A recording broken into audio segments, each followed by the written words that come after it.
Oh, okay, you got it. We live. Somebody. Men stop for other men. Nigga, look over and hit the gas.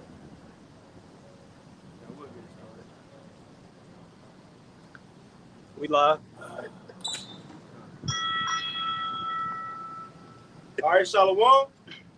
First and foremost, we want to give all praises, honor, and glory unto Yahweh, Hashem, Yahweh Shai, Hashem, Rakakwadash, and double honors unto the apostles and the elders of Great Millstone, and peace and blessings to all you Wakim out there who pushing His word with all truth and sincerity, and as well as to all you believers out there who believe in the gospel. And again, another week, man. As the Lord got it to where our custom is. Now let this pass.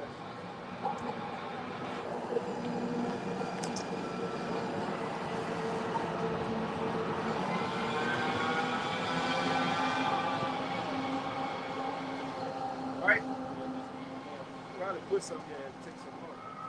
Probably put that, take this one and put that American little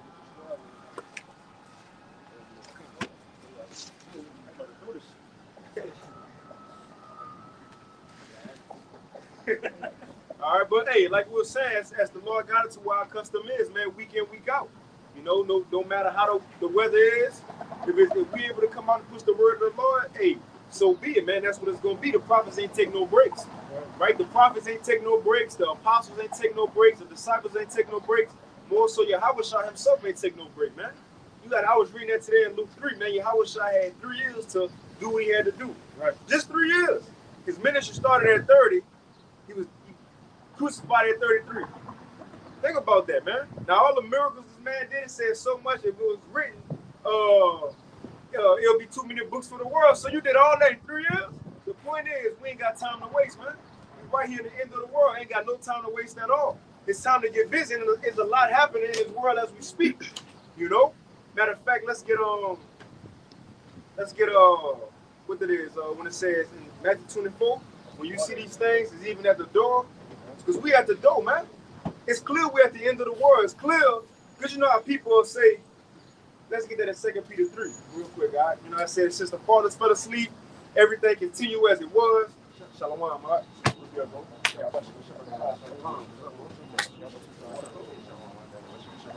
Now you can get that one up, man. Let's start at 3. This is 2 Peter chapter 3 and verse 3. Knowing this first, that there shall come in the last days scoffers, walking after their own lust. Now what's a scoffer? Somebody simply who coming up against the doctrine, man. Who ain't taking this as serious as they should be. Right? They may hear one thing, talk about it, laugh at you, because you believe a so-called dark-skinned man will come from the sky on a UFO. Right? Like that, the video. Sure, like you got out. It was a video I saw earlier. I think when Dr. Zakbar had did it, but it was a repost of a scoffer basically laughing about one of the men that got shot that was out preaching. I think that was the IUIC got shot in traffic. He was scoffing about that, but just an example of a scoffer. Right, but and it goes deeper than that, but yeah. Right, but going into that point, even with these scoffers, because we'll say, you know, Yahweh Shai said in Matthew 24, in the end, because the disciples asked him what? What's going to be the sign of thy coming and the end of the world? The sign of thy coming and the end of the world. He told them what? Earthquakes, famines, uproars of the people, so on and so forth. So people get taken back and say, man, they've been saying that. Man, it's been earthquakes. It's been riots. It's been famines, right? But what time in the earth has it been at a rapid rate as it is now? Well, look, not just that, but at the same time, it's famines, earthquakes, so on and so forth. You got World War III kicking up. Right. Since when having world history, when these things happen, you had them getting ready in the east over there, the Battle of Jehoshaphat getting ready for World War III. Missiles ready to be launched off. At the same time, the dollar's going away and the system going digital. The MOTB getting close. So that's to tell you we're at the end of the world, man. Hey, another point, like Sodom and Gomorrah, you know, due to the broadness of that sodomite spirit, look at America today. So you know the end is about to come. That's it. Bro, look, they're pushing it on children, so on and so forth. But let's get that real quick, guys. Continuing. Done. This is start from the top. This is 2 Peter chapter 3 and verse 3. Knowing this first, that there shall come in the last days scoffers walking after their own lusts.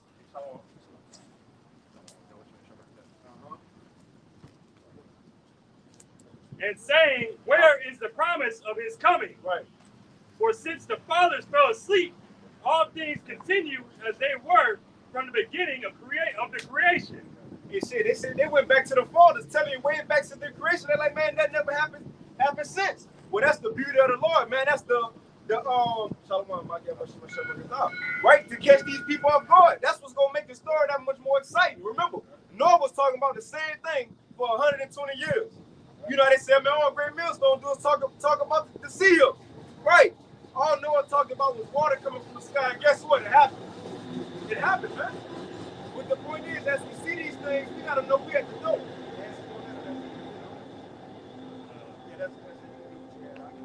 Whatever brothers got. This is the book of Matthew, chapter 24 and 33. It says, so likewise, when you shall see all these things, know that it is near, even at the doors. So likewise, and look at this at the end of Matthew 24. So this after he gave the sons. So we see once y'all start seeing these things happen in the earth, just like it was told to Esdras. You know, we always go to it. In chapter 9, the Lord told them, look, measure out the time diligently. But remember, that's an ongoing conversation. Because Esdras said, Lord, you showed me all these things that was going to take place in the end of the world, but exactly what time? Like, 2025. He didn't say that, but extrapolate. Like what year, what month, what day. The Lord, he ain't say that. He said, no, you measure the time diligently. I showed you what's going to happen. So when you see them, know it's their time. So now that we see these things, guess what? The brother just said it's even at the door, man. You know, they got the threshold right there on the door. You about to step over. That's where we at right now. We're on the threshold going in the door. Prophecy can happen at any time. Everything already set up. Get Judah. Is it Judah? In Judah, I think it's like 9 when it says the prophet said, we here, we ready? It's Judah 9, let's start at 5, right? Everything is set up. We don't have to wait on the MOTB system to get put in place. It's in place. Right. Oh, what today is? June 30th. We got tomorrow. No, today the 29th, right? 30th. Oh, so tomorrow. Right. Okay, so fed now tomorrow. Fed now tomorrow. Now again, that don't mean, 12, you wake up 12 at night, and you looking for the cheapest thing, Nah, it ain't gonna happen like that. Now, fed now ain't nothing as far as it's gonna affect the individual right off. That's just for these banks and certain private institutions to get their infrastructure set up. But that's gonna lead to the CBDC. That's gonna lead to the digital currency because the system gonna be set up, man. But the point is, everything ready. What else ready? We don't have to wait on missiles to be built. Right. Nobody can say that missiles not gonna be used when it's described in the scripture World War III that's gonna be brought by fire. We don't have to wait on that to be built. The instrument's ready. They in the silos right now. And look, we can say, well, we just waiting on them to press the button. Brothers, look it up for yourselves. Russia got this system. They got a system. It's called Operation Dead Hand. Right? Look it up at your leisure. Operation Dead Hand, which means they ain't even got to press the button. They got it to if America shoot off some missiles without anybody pushing the button, say Russia got hit, right? The missiles gonna let off automatically. And it was created back, and it's spiritual because it was created back with the USSR. Now, what Ezekiel 38 said, the Lord will turn them their hooks back. Right. So they're going back using them old systems. But the point is, the missiles gonna fly regardless, because who controlling the Lord, man? So we ain't waiting on nothing else to happen. Things are set in place. Right. You got it out with that Judah. Okay. Judah chapter 9 and verse 5. For thou hast wrought not only those things, but also the things which fell out before. Now what? Now this Judah, giving praise to the Most High Yahweh, man. She said, look, you wrought the things, not only these things that's happening now, but things that happened before. It's a good precept to Isaiah 49, 46, 9 and 10. What was in the end declared, it was already said in the beginning. So that's what she's saying right here. Now this is the point. And what are those things? Prophecy, man. Reality. You got it, Doc. You can start at 5 again. It's Judah chapter 9 and verse 5.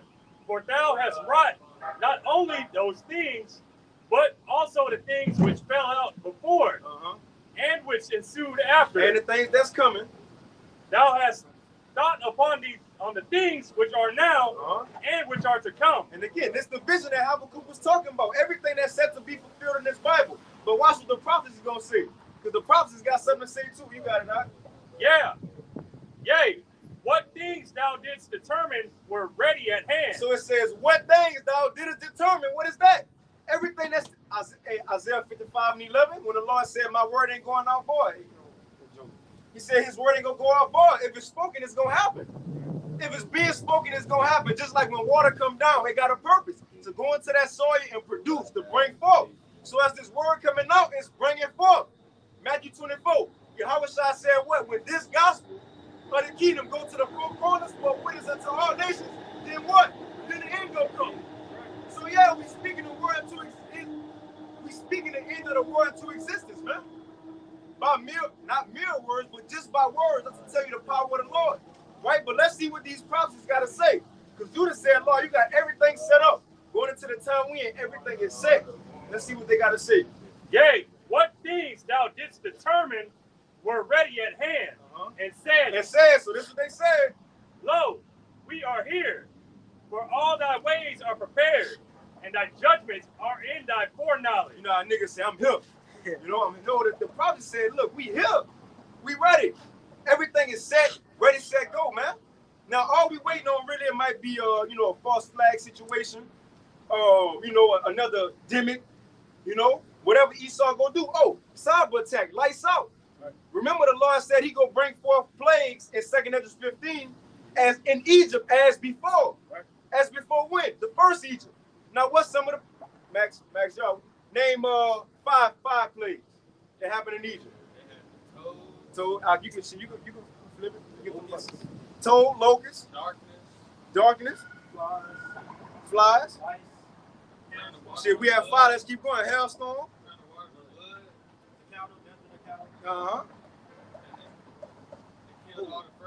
Firstborn. That's 9 or 10. Nevertheless, them brothers know it, man. But what's one of those plagues? Now the Lord will bring back some of those things plus more in this time. And it might not be every specific thing either. Fire me or whatever. He's saving the missiles for that day. Who knows? But one of the things that's gonna come is darkness, man. Right. Now today we call it a cyber attack or EMP attack. Right. They ain't had that terminology back then. They had an EMP attack. Well, now that's what it's called. If the lights go out. But the point is, and what's crazy back then, it was probably more easier for them to get through that because they didn't just have iPhones. They didn't have Twitter, Instagram to check up on people, to make calls, right? To call 911 for help. They didn't have all that. They had to deal with it. So how much more people like these Americans who've been spoon-fed? As soon as you get up, before people brush their teeth, and look, some of us are guilty of it. Grab that phone, you hop on an IG, Shalom, Jaquan. Or hop on, us, we'll hop on YouTube, right? Quick. We'll hop on YouTube quick, right? See what the brother put up or so. But the point is, people live through that technology today. So when this go out, what you think gonna happen, man? All our rebellion, But whatever y'all put up, got. What you got, huh? Let's see. Yeah, I had one. No, you got it. Yeah. Bring it out.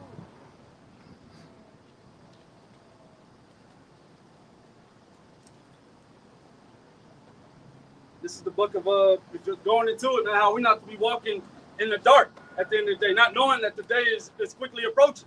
All right, we're not to be walking like everybody else out here, full of bullshit and wickedness. All right. This is the book of 1 Thessalonians 5 and 4. It says, "But ye brethren are not in darkness, that day should overtake you as a thief." So to the rest of these people out here in this world, man, it's going to be overtaking them like a thief, man. A thief doesn't make appointments, man. They just come kick the door in, take what they need, and get the hell on and everything, man. That's how the day that of the Lord is talking about, man. All of a sudden, it's just going to switch up. It's going to be nothing but death, robbery, and murder off in these streets, man. It's nothing but mayhem at the end of the day, man. Out of nowhere. Right. It's going to be unexpected. I don't mean to control. Forgive me, but it's going to be unexpected, man. That's when it's going to happen, especially in America. Because at least in these third world countries, because I got a dude I work with, he from Lebanon. His name Mazik. He from Lebanon. Now he told me, like, bro, I've been in airstrikes before. Like, I'm in my apartment and boom, shit just blow up. So he been through those. He said 3 airstrikes. He said the When you stand in Saudi Arabia, the police beat them and shit. So, but the point is, they used to certain shit like that across the world. They used to, we might be playing soccer and boom, a missile or a bomb come out of nowhere. These people not used to that. That's why the Lord saved the best for last, man. Right. Matter of fact, can you get Jeremiah 46, Isaiah 47 real quick? Finish it. Sure. I'm gonna just line back off you because you said what you got. Okay, I'm gonna get this real quick. 47, I think it's 11. I said it's gonna happen out of nowhere when they least expect it. Now it's going into, when you go into this, is America that says the daughter of Babylon, even mainly towards Esau, Edom. But again, if you're in America, this is gonna be unexpected for you too, right? Unless you ain't paying attention, which the brother gonna get, but you got it, all right? Let's get straight to the point 11. This is Jeremiah chapter 47 and verse 11. Therefore shall evil come upon thee. Thou shalt not know from whence it riseth. Out of nowhere. Now again, you know how comfortable going back to Noah, because we're in the times just like Noah. Noah, he 120 years. Now they could have said, man, Noah, 5 years. You've been talking about that same shit 5 years now. Right? Niggas getting old, Noah talking about the same thing. Right? But again, it was a day they probably going on like, this nigga still building that ark. Not even on us. That ark is built though. Right. It's built though. It looked good, so I know it looked good. That, come on, that's, the Titanic in these times, that was like a spectacle. An ark back in that time of that size, but they seen these things. But the day though, think about that day. 120 years passed, nothing happened. It was never thunder, lightning. It was never that before, right? Dark clouds. And so when they seen that shit, think about how them people felt. Who you think they thought about? Noah. Right. Who you think they thought about? Right? You see? Right. Right. Knocking and shit. Man, I'm your kinfolk, man. You know, he had cousins, right? Who probably just had little nieces and nephews. Remember when I did that little favor for you? Right. Straight up. But the point is, when that drop fell, when them drop, it started sprinkling, the Lord dramatic. The Lord he makes shit, make it a movie, man. Sprinkling, probably thundering and lightning, ain't feeling shit. I know everybody's probably beating on that ark. But Noah couldn't open it. The Lord closes the same thing now. When all hell break loose, if you ain't, look, the Lord ain't gonna show you mercy. It's she. Like in 2 Kings 6, when that woman ate her child, and she went to the king complaining, like, look, help me. The king said, woman, if the Most High Yahweh don't help you, how you expect me to help you? Come on, man. What you got it, I guess? Even when Amos was done, when it said that the Most High shall seal the breaches, the trials come back together, that's the elect though. After the seal, can't nobody get in. Revelation 7. Once these men seal, bring forth the destruction. Because they seal with what ultimately? The name of the Lord is truth, but that Thawa exempt from the judgment that's coming. So if you're not in the Lord, like in Psalm 91, under the shadow of the Most High in His truth, bro, you giving up to everything, any and everything, right? You run from one situation in Jacob's trouble, a group of cannibals, right? And you think you got away, and the troops, you run into, the troops. Yeah, go ahead, you run into the troops. You think you good, you in the house, getting your, a breather. What that is, Boogie Eli, Denzel Washington was sitting in the cut with that boy that right at the beginning. You walk into a house, and nigga just got the shit pointed on you like that. Everywhere you go, you're going to dwell in torments, as the scriptures say, man. But you got it real quick. You finish this, you got it, bro. You got it, all right? So it's going to come out of nowhere, man. You might be at work, even for y'all purpose. Now, y'all probably got a whole, basement or attic, shit stockpile, right? That's going to last. Water, but your children at school, your wife at work, and you at work. And when all hell breaks loose, who at home? And how you going to get home? How you gonna get home? It's gonna be just like the movies, the bridge backed up, people cars just left desolate, so on and so forth. But you got it, bro. Jeremiah 47 and 11. Therefore shall evil come upon thee. Thou shalt not know from whence it riseth. Where it's coming from. How this happen? How a famine happened and the grocery store's full? How could a famine happen, but we had all these fast food restaurants, man? Right, look at all this lab-grown meat. How is it we struggling? How is, and again, Americans, they gonna think, how is it that we living like these people in the world? You see?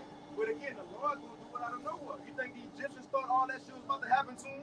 After Pharaoh said, "Who is Yahweh?" the Most High showed them who he was. Right? And mischief shall fall upon thee. Thou shalt not be able to put it off. And desolation shall come upon thee suddenly, which thou shalt not know. Come on, man. So when the Lord started doing this in the earth, nobody could put a stop to it until the day Yahweh shall come. That's it. What you got? You? Like you said, like ain't nobody gonna be able to put no stop to it. So like you said, when it come upon them suddenly, they're gonna be running. They're gonna be in a perplexed situation, trying to figure out where to go, where can I hide, who can help me. This is Amos chapter 5 and verse 19. It says, as if a man did flee from a lion and a bear metal. I can. Want me to start at 18? Or you want me to start up a little bit more than that? Yeah, you can start at 18. Okay, I start at 18. It says, woe to you that desire the day of the Lord. To what end is it for you? It said, the day of the Lord is darkness and not light. Right. It said, now when you read 18 in the NLT, it says, what sorrow awaits you who say, if only the day of the Lord were here. It says, you have no idea what you are wishing for. That day will bring darkness and not light. So you know what I'm saying? You got people that think like, well, I want to go to heaven, or I want the Lord to do this and I want the Lord to do that. But when he get here and you ain't did what he said do, all these things gonna befall you. That's right. Because you ain't did nothing the Heavenly Father asked you to do. Right. You know what I'm saying? You can be like all these accomplishments you got in the world, the Lord ain't gonna give a fuck if you can play basketball, football, or how much money you made, or how many women you done kicked with, and this, that, and the third. None of that ain't gonna mean shit to the Lord. Right. It said, verse 19, as if a man did flee from a lion and a bear met him, or went into the house and leaned his head on the wall and a serpent bit him. So no matter where you run, no matter where you hide, the Heavenly Father already got the trap set up for you when you get there. Right. That's right. At the end of the day, this is the real prepping right here, what we do and everything. You can't prep in that natural world, building up your whole fortress and everything, man. The Lord has appointed y'all for death if you don't take heed to these scriptures, man. You know what I'm saying? So it takes heed for you to follow after Yahweh Bashem Yahushua right now, but he can't be found, man. This is the book of Isaiah, right quick. You jump it off. Isaiah 55 and 6. It says, seek ye the Lord while he may be found. Call ye upon him. He is near. Right now, the Lord is near, man. Through the prophets that's out here on the highways and byways, preaching his truth and sincerity, man. All right, making themselves a living sacrifice. Now's the time. All right, while it's day, the scriptures talk about how we have to be serving the Lord, man. Making ourselves a living sacrifice out here, man. So that when that day comes, man, we're going to be merry. We're going to be peaceful because the Lord is going to be watching up after us. But the ones who are walking in darkness, as those were in the days of Noah, doing all the bullshit, carrying on, as you see all day in this world, they're going to be washed away, man. Right. So when that flood of violence, that flood of fire comes, famine and all that strife comes, they ass is hitting the goddamn door, man. That's it. Yeah, that's it. Brother, got something? You got some more? I got something to Okay, you got it. This is Amos 8 verse 11. Behold, the days come, say Yahweh power, that I will send a famine in the land, not a famine of bread, nor a thirst for water, but of hearing the word of Yahweh. Now you can speak on your own, right? Just, backing off the brother, this word is only for a season, man. It's not going to be, at all times, this right here, what you see in front of you, man. Everything has, the brother's going into the prophecy. Everything needs to be fulfilled, man. And this is the prophecy that, we're waiting for it to be fulfilled, man. Where there's a famine of the word. And only those that have it will obtain it. Are the only ones that are going to be, being protected by it, man.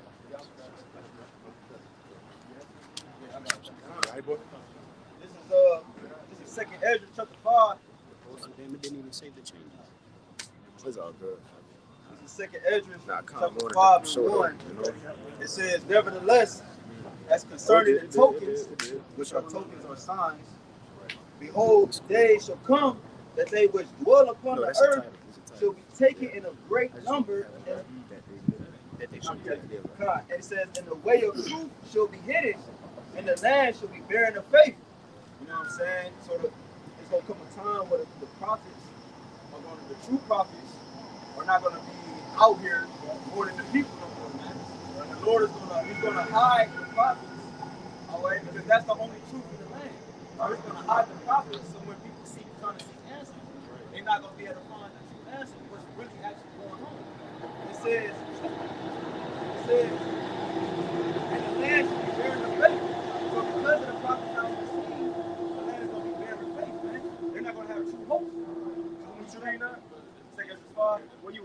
21. Okay, come.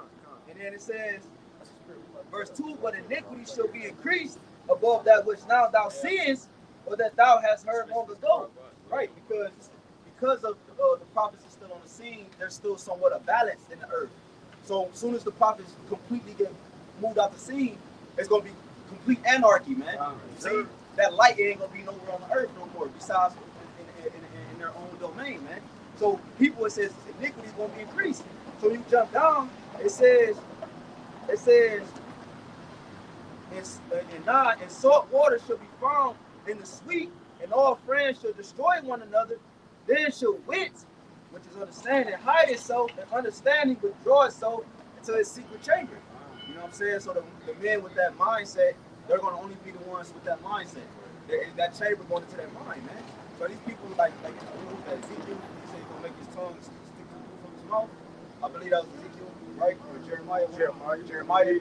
So it says, it shall be sought of many and yet not be found.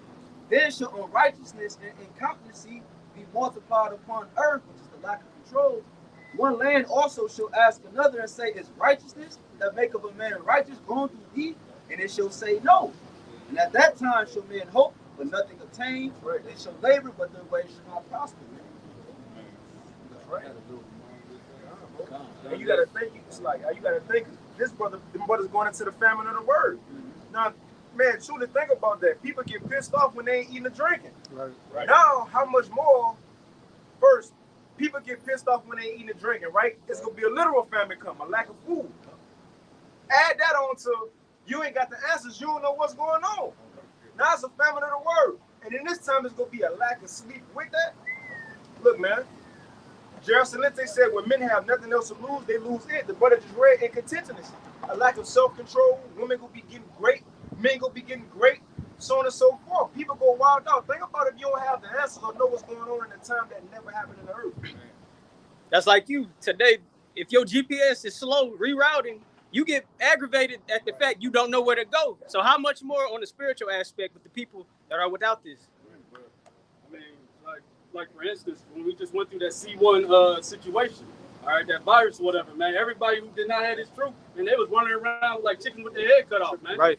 They panicking and stuff, right? They shutting down the churches and everything. They do this, that, and the third, but they haven't drawn near to our power, man. All right, and this time we're out here to do it, to draw near to. That's beautiful though, because that's how important the Holy Spirit of the Lord is. You know what I'm saying? Having the Holy Spirit. Because that's our GPS. Right. You feel what I'm saying? In that day, we're not going to know exactly what to do, what way to go, what way to turn. But the Holy Spirit is going to activate on a whole nother level where the Lord is going to lead us. It's like, okay, I got you. Boom, you be like, go left. But that was the Spirit. You went left. You feel what I'm saying? Man, it's going to be beautiful in that day. That's right. And the Lord will be giving signs like, look, the trees blowing. You might be running in the forest. And look, you hit a two-way, you don't know where to go. And the trees start blowing right on, you're all right. Real. It's going to be stuff like that. Our angel, the Lord make you, you running. I don't know how it's going to go, bro. I think about the same thing. You think about it in a way like, okay, boom. We all running down the street. We see animals, hyenas, tigers, lions. But the Spirit like, keep running. Remember, I told you they're going to be at peace with you. But everybody else stop and go back the way that you ain't supposed to be going. Right. Oh, man. You got what you got. This is Psalms 119 and 105. Thy word is a lamp unto my feet and a light unto my path. Right. Because the word, bro, is literally a light, man. Everything around us is telling you in Job 10 and 21. This is a land that's darkness itself. Right. So the only thing the only way we can see in darkness is when we have a light. You know what I'm saying? And what's crazy about it is, when Jacob, when you sleep in that deep sleep, and somebody come in the room and cut the light on, you like this. You know what I'm saying? You like, damn, the light blinded me. Yeah. And that's how society is, man. Society, we cutting on that light and they going like this. See, so that's showing you that's the only thing that can aggravate something that's in the dark.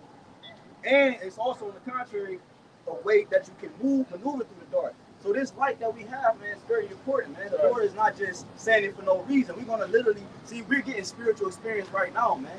So when we need the Spirit to work for us in that time, it's going to work for us, man. Right. Because everything going to be in complete darkness. Literally and spiritually, man. Hey, y'all know when light shines the brightest? Dark. When it's dark. When it's dark. Right. When it's dark. Hey, well, that's why people, it says people go notice the Lord elect. Then shall they know who are my chosen. That's right. Brothers gonna have a different look. You gonna have people, you know, famine, ribs showing, the eyes black, cheeks sunk in, but you got a brother looking healthy, Right. clothes still clean, Solid. shoes still Yeah. straight. Right. Because that's not far fetched. Because the Lord, 40 years in Egypt, Right. walking in sandals and in dirt and shit, the Lord said, your shoes ain't get old, y'all clothes is good for 40 years. He can't do that in Jacob's trouble with concrete and shit. Come on, man. People might, skin ripped up, naked, but the Lord got us straight. And to tell you it's going to be an outward difference, in 2 Ezra 2, it says, let's get it real quick. Matter of fact, I bring it with you or not? You sure? Where you want me to start? 2 Ezra 2, let's start at, what 25 say? All right. This is 2 Ezra 2. It's gonna be a physical difference. Like, it's like, man, what the fuck? That's why it says 7 women shall take hold of 1 man.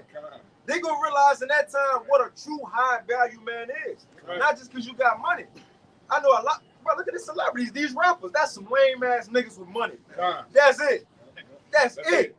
Real shit, like that's it, bro. Like these celebrities, bro. Just take it from them. What the scriptures say, how Esau, how he wicked, how he blessed the covetous, how he blessed the wicked. So that's just wicked niggas with money, man. But this day time is all good. Yeah. But in that time, people gonna realize who real men are. You know what I said, Jeremiah, men gonna be as women in these days. That's right. They gonna tuck. They Yeah. gonna tuck. Hey, They gonna tuck. it's the spirit because you saying that because Trans, they will be real trans. yeah, right. Hey, back in Cleveland, we had like a power outage like not that long ago, and all the brothers' houses are still on. Everybody else's is off. Cool. Even when that slam first hit, the Lord increased the brothers. We didn't go without. The Lord increased us, man. Some like a lot of people lost jobs, but we gained jobs, gained houses, gained business to maneuver, man. So the Lord shows small examples right now on what He's gonna do for His men, man. Because you want me to start at 25? 25. What you got? No, this is 2 Ezra 2. Okay, go. 25. It says, "Nourish thy children, O thou good nurse." And how we being nourished right now? This right here, this word, man. You know the virgins in Esther, they had to bathe in the oil. You know that's us. We bathing right now in this oil, man. We getting into it, right? But what it's gonna lead to? You got it out. It says, "Nourish thy children, O thou good nurse, establish their feet. As for the servants whom I have given thee, there shall not one of them perish, for I will require them from among thy number." What's them servants? Your 144,000 prophets, some in the heavens already, some on earth. And you got that multitude of believers, man, that great multitude, whether it's families of the prophets, wives, children, friends of the prophets, help, so on and so forth. These gonna be the people who gonna get through that time, man. Right. You gonna get through it. And look, even if you do get tortured or put to death, you gonna get through it. Yeah. It ain't like you, like it said, perish, like you done. No, you sleeping. When the Lord come back, you living. You didn't perish. You didn't get utterly cast out. Judas is an example that perished. He was utterly cast out. But the Lord said the ones He chose, that ain't gonna happen to, man. See the band. Now you can read that again. God, this is 2 Ezra 2, verse 26.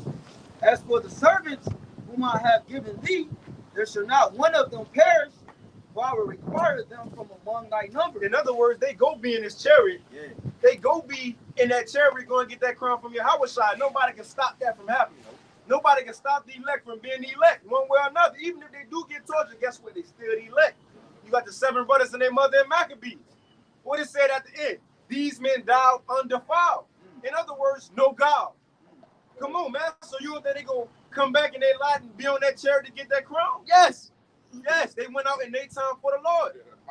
This is the last time. We just hope to build that legacy, man, of many great men. And shit, even women. You know that Hebrews 11, that's the Hall of Faith. We want to, hey, you know how they had in the Raptors, the jerseys? We want to have our garments up there. Hey, you know? Yeah, Yahweh Shai Palace, the garments and shit, you know? You got it out. This is 2 Ezra 2 and 27. "Be not weary, for when the day of trouble and heaviness cometh, others shall weep and be sorrowful, but thou shalt be merry and have abundance." Man, it says in the day of trouble. That's what? Jacob's trouble. When all hell break loose in the world, the Lord said, what up? It said, "Be not weary." Don't trip. We should be the most confident people right now on earth. The worse it get, the better off we gonna be. Right. The worse it get in the world, the better off we gonna be. The closer Esau get to moving in on us, the closer we get to miracles and spiritual power. Being delivered. Right. Come on, man. But Nah, it's just beautiful because, like you said, the closer we get to the end, but it's just like the closer Yahushua get to making this coming, the tighter stuff gonna get. The harder it's gonna get for brothers. You feel what I'm saying? But we got this truth, we got this wisdom, knowledge, and understanding to be our stability. Right. You feel what I'm saying? When we start serving the Lord, He let us know it's gonna get hard. My son is not gonna serve the Lord, prepare our soul for temptation. That's right. You know what I'm saying? He let you know then it was gonna get hard. Right. So it's only gonna get harder, but we only gonna get stronger the closer we get to the end. In that same chapter, he said, look at the generations of old. When you read the scriptures, he never forsook nobody that stood for his name. Right. Yeah, you talk about the martyrs, the 7 brothers. Look at Shadrach, Meshach, and Abednego. They walked in the fire and walked out as if they never went in the mud. right. You That's feel what I'm it. saying? That's the power of the Lord. That's it. And that's light work for the Lord. You hear me? That's light work. Come on, man. That's light work. Let's bring this out real quick. We'll go right back to that. All right? This is the book of 1 Maccabees, chapter 2 and 9. It says, "Her glorious vessels are carried away." 12 and 9. 12 and 9. 12 and 9. Yeah, man, we're in those times. We're in exciting times. We got everything to look forward to. Not a lot to look forward to. We have everything to look forward to, man. Even the day of destruction. Bro, the worst day in the world history, when missiles fall and all this, will be the best day of our lives. It's a necessary evil, bro. It's a necessary It's evil. worth it, bro. Yeah. Because that's going to make the gift feel that much more better. We're going to appreciate it more, man. But you got it, all right? This is 1 Maccabees 12 and 9. It says, "Therefore we also, albeit we need none of these things." So look, bro, in this world, we really don't need nothing else but what, all right? God's going to tell us. It says, for that we have the holy books of scriptures in our hands to comfort us. That's it. We got the holy books of scriptures in our hands to comfort us. That's it. The brother was speaking of it. That's that Isaiah 33 and 6. Right. Bro, walking into the fire with the whole garment. That's the spirit. Because what was one thing it mentioned about Shadrach, Meshach, and Abednego? It says, we got to have a whole armor. It says they walked in with their hats on, their coats, their pants. And up spiritually looking at it, they had their whole armor walking into that fire. Right. And who was there to help them? Yahushua. The form of the fourth was like the son of the Most High. So who will be there in our time? Revelation 3 and 10. He says, since thou hast kept the word of my patience, I'm going to be with you. I'm going to be with you, man. That's all we got to hope for. But that was it on that. Let's get that out just to show, look, it's going to be an outward difference between us, Lord willing, we're their number, and the people of the world, man. You got it out. Yeah, because I believe in Apocrypha when it was telling me the 3 holy children. I think it said it was a mist or something like that. Yeah. That was in there. Like Cool. cool Yeah, whistling cool. wind. Yeah. It said inside the fire it was like a cool whistling wind. You got it, bro. Yeah, man. So to put down put out that fire, man. And that's how the spiritually looking at it is how the men of the Lord is gonna be in this time. Like when they going through those different. But we gotta go through it. That's right. But the Lord gonna have that cover and that mist, that wind on us, man. You know what I'm saying? Spiritually, physically. That's linking up Isaiah 65 and 11 on down. Bro, And that's why Yahushua told the disciples when he tell them that the servant is not greater than the master. Right. So we have to go through it. We got to go through it just like he went through it, man. That's who I got. If they mind prepared for that. That's why when he came back, after he rolled, he was telling them, you're going to go through this. You're going to be persecuted. You're going to be hated. Right. You know what I'm saying? So that's what we go into it. Hey, let's do it. You know what I'm saying? Let's do it. Go. It's over with, man. Right quick. 2nd Ezra, chapter 16, and I'll jump it off at 73. It says, "Then shall they be known who are my chosen."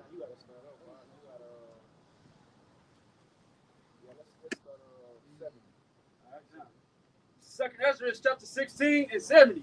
It says, "For there shall be in every place and in the next cities a great insurrection upon those that fear the Lord." All right, so we're going into Jacob's trouble, man. We're talking about all hell hitting the fan, all shit going to shit out here, man. Right. All right, so it says, "They shall be like a madman, sparing none, but still spoiling and destroying those that fear the Lord, man." So it's going to be nothing but rampage and murder out here in these streets, man. All right. It says, "For they shall waste and take away their goods, and cast them out of their houses. Then shall they be known who are my chosen, and they shall be tried as the gold in the fire. and everything. So, man, we got to go through all these things of being tried in the fire. And how we take that trial and that affliction is how we're going to be shining at the end of the day when we come up out of it. How the Lord is going to put his blessing upon us. Right. All right. That's right. It says, and then, the key word is, and then, so once all hell break loose and times really get hard, that's when the Lord will come through for his, man. At the last minute. It's going to seem like, and that's how people going to know something different. Remember, Nebuchadnezzar was fucked up. Like, man, I know we do three people up enough. I done got 4. And you got to think, you looking in the furnace, you looking in there, right? You see men actually in fire. But as the brother was saying, but they in the fire, and it said like a cool wind. Walk around. How is that? Man, we about to see some miracles and be a part of them, but you got it out. This is back in 2nd Ezra chapter 2 and 26 again. As for the servants whom I have given thee, there shall not one of them perish, for I will require them from among thy number.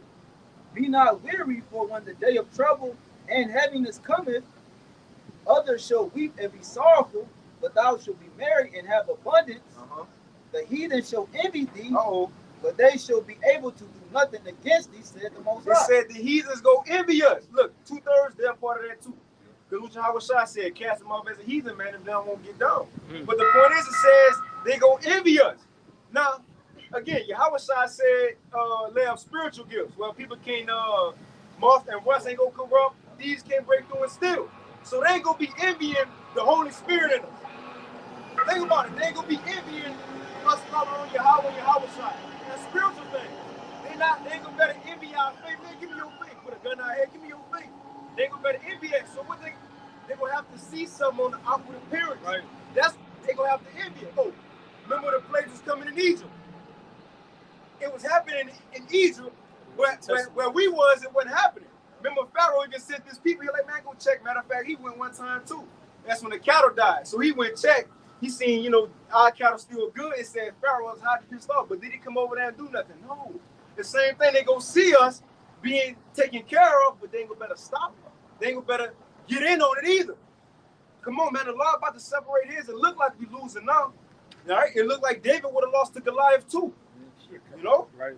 That's the story. That's again the Lord do that to make the story great. Did not he tell Paul, in our weakness he made strong? That shed light on his power when we in a lower state, man. Right? But you can read that again, like Bible to show you about it. Yeah, but I said because it said a pillar by day, fire by night. When the Egyptians was chasing us, it was that light that was blocking them for that whole duration, and then you know what I'm saying. So they couldn't get past that. They couldn't get past that light because it was so bright. But like you said, they did recognize it though. They recognized it, they saw it, you know what I'm saying, and they couldn't do nothing against it, man. Like you said, bro, that's a beautiful point because they're not gonna be able to. That's one thing that Esau is mad that he can't get is our faith and our spirit, man. He's mad at that. He's angry that we woke up and stood on our feet after all this, you know what I'm saying, work he did build and built up to keep us docile, man. He's mad at that, man. It says, 2 Ezra 2:29, it says, my hand shall cover thee, so that thy children shall not see hell. Be joyful, O thou mother, with thy children, for I will deliver thee, says the Lord.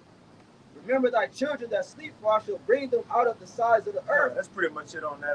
The point was, they gonna envy, they gonna see an outward difference between us and them, man. But again, they ain't gonna get it. The brother brought the precept in 2 Ezra 5, they gonna hope, but nothing obtained. But you got This is Isaiah 65 and verse 12. Therefore will I number you to the sword, and ye shall all bow down to the slaughter. Because when I called, ye did not answer. And that's this time right now. We calling out to y'all. We calling out. How many jakes done passed by? Even though it's some of them look, you can tell they jakes, but all kinds of people pass by here all the time on this block and around the corner. Nobody stops. Only the brothers that have been here. So all you people, all y'all are numbered to the sword. All y'all are going to be put to death. Right. If you don't repent. Because when I called, ye did not answer. When I spake, ye did not hear. But did evil before mine eyes. And did choose that wherein I delighted not. And all these people, when they hear the scripture coming out, they say, nah, that's not my God. Now the law is done away with. All this and that. Whatever excuse they want to come up with. Because really, they've been rejected. the Lord Yahweh, behold, my servants shall eat, but ye shall be hungry. Behold, my servants shall drink, but ye shall be thirsty. Hey, I remember the Apostle Ramla made a point on that because it says, behold, my servants shall eat. Right. Look, my servants eat. They gonna see it. It says, behold, my servants shall drink. Look, my servants, but you not. My servants eating, but you not. Oh, that reminds me of the account dealing with Elisha. It was an account dealing with Elisha. Now, Elisha, you know, was a famine around that time. I forget who it was. Everybody could find it, you know, but it was Elisha said, look, like tomorrow, man, it's gonna be filled with food. And so you had one dude said, he's telling me tomorrow's gonna be filled with food, tripping. That shit ain't gonna happen. So Elisha said, look, tomorrow is gonna be filled with food. You're gonna see it, but you ain't gonna eat it. Right. So the thing was, they was walking, they seen the shit over there was filled with food. It says the man seen it first, he started running to it. The one who didn't believe. It says, but everybody else ran to it quicker and trampled him and killed him. So he seen it, but he died before he could get something. The same thing will happen to these people in that time. You're gonna witness these things, but the Lord will either starve you out or kill you before you can take part. He gonna send that judgment, man. But you gonna see it. You got it out. And I make a point. The scripture say you rather be slain by the sword than Man, think about that. You on a run with an empty stomach. You ain't sleeping like 4 or 5 days. You know, you see a tall nigga there, he like a hot dog. You know, a fat nigga, he like a hamburger. You running looking for water. You think it's water, but it's the heat waves. You dive head first to the concrete. You know? Yeah, bro. You got it, right? This is I'm sorry, it's like Isaiah 65 and verse 13.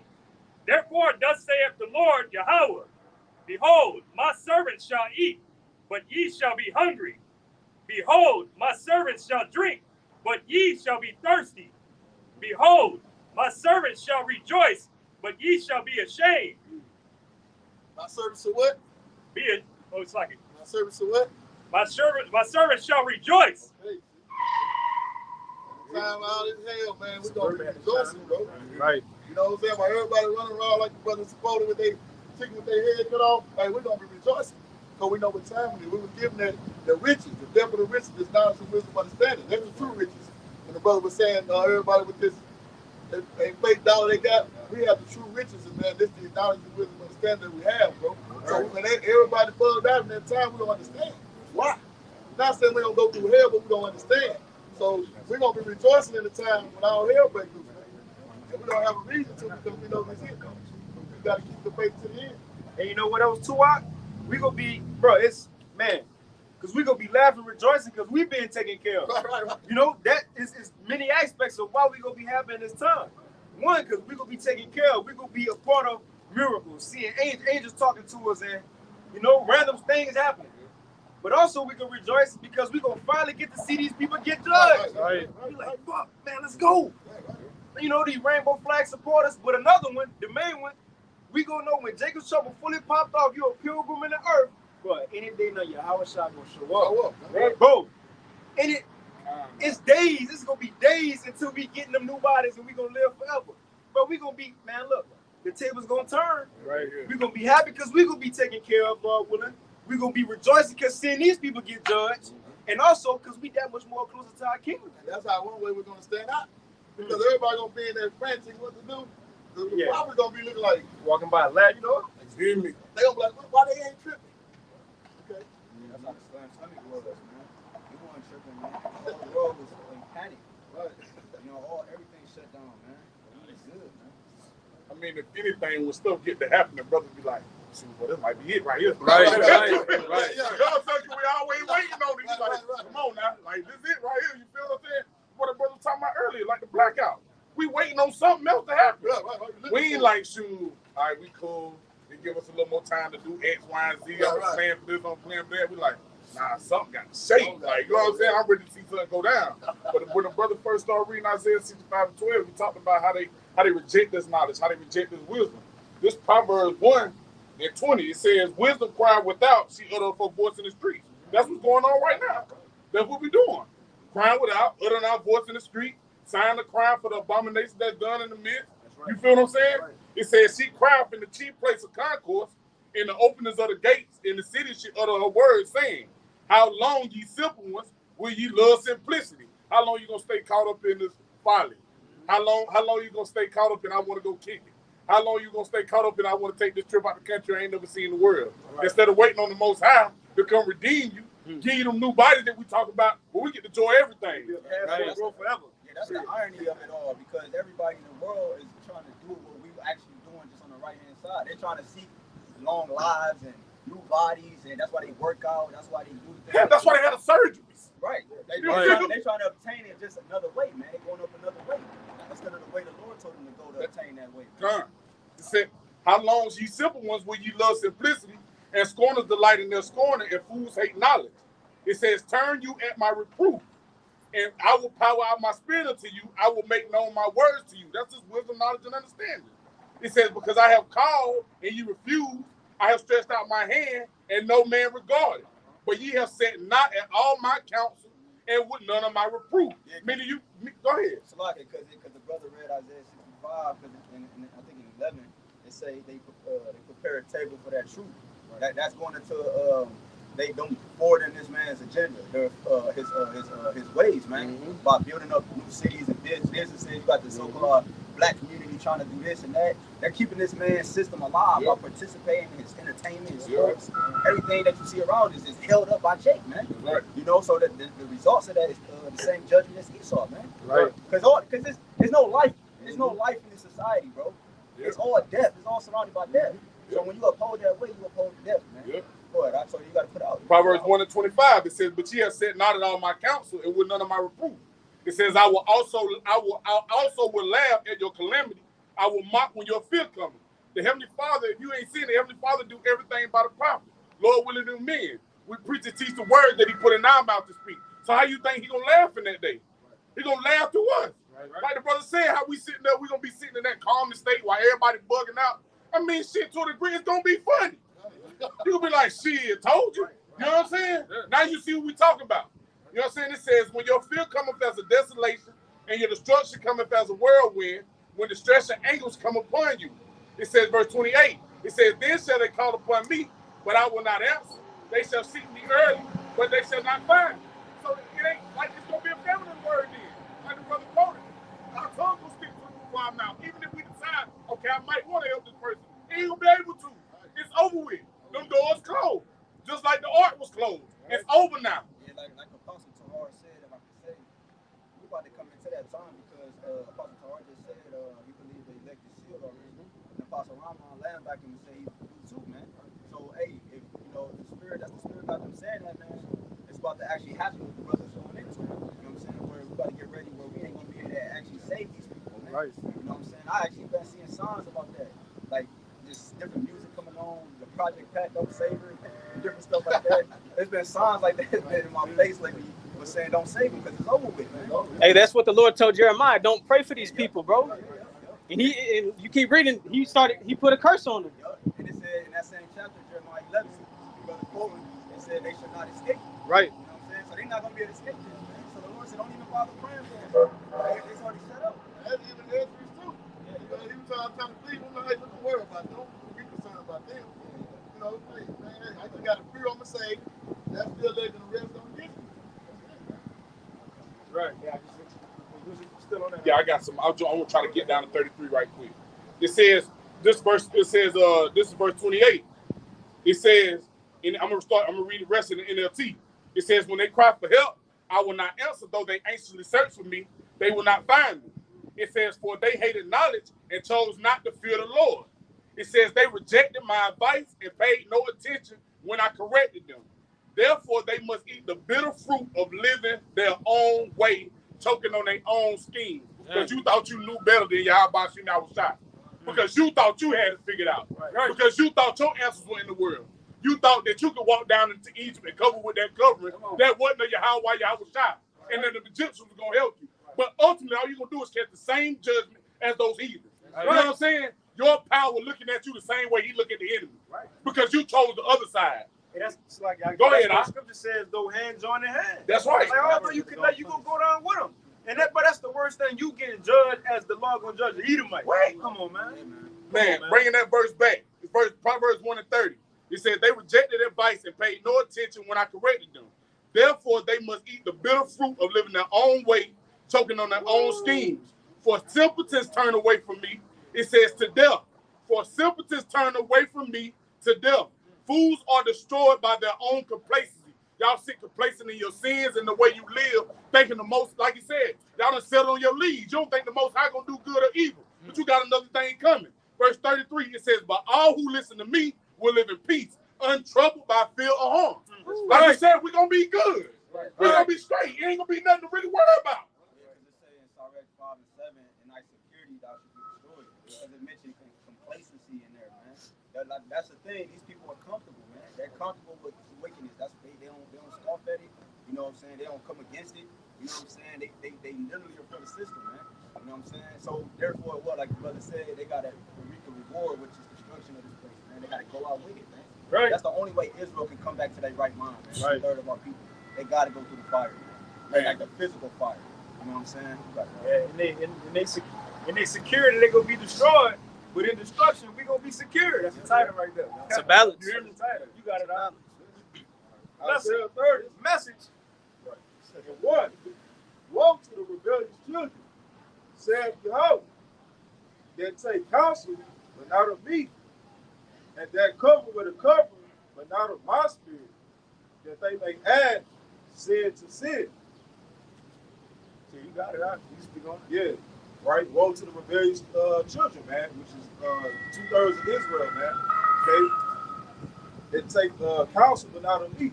All right? They take counsel of Esau, you know, and other than Yahweh, right? Social media, they can see a meme and take that as fact. You know, that dumb shit. Twitter, what they see on Twitter. If I can add to that, because when you go into that word counsel, it goes into advice.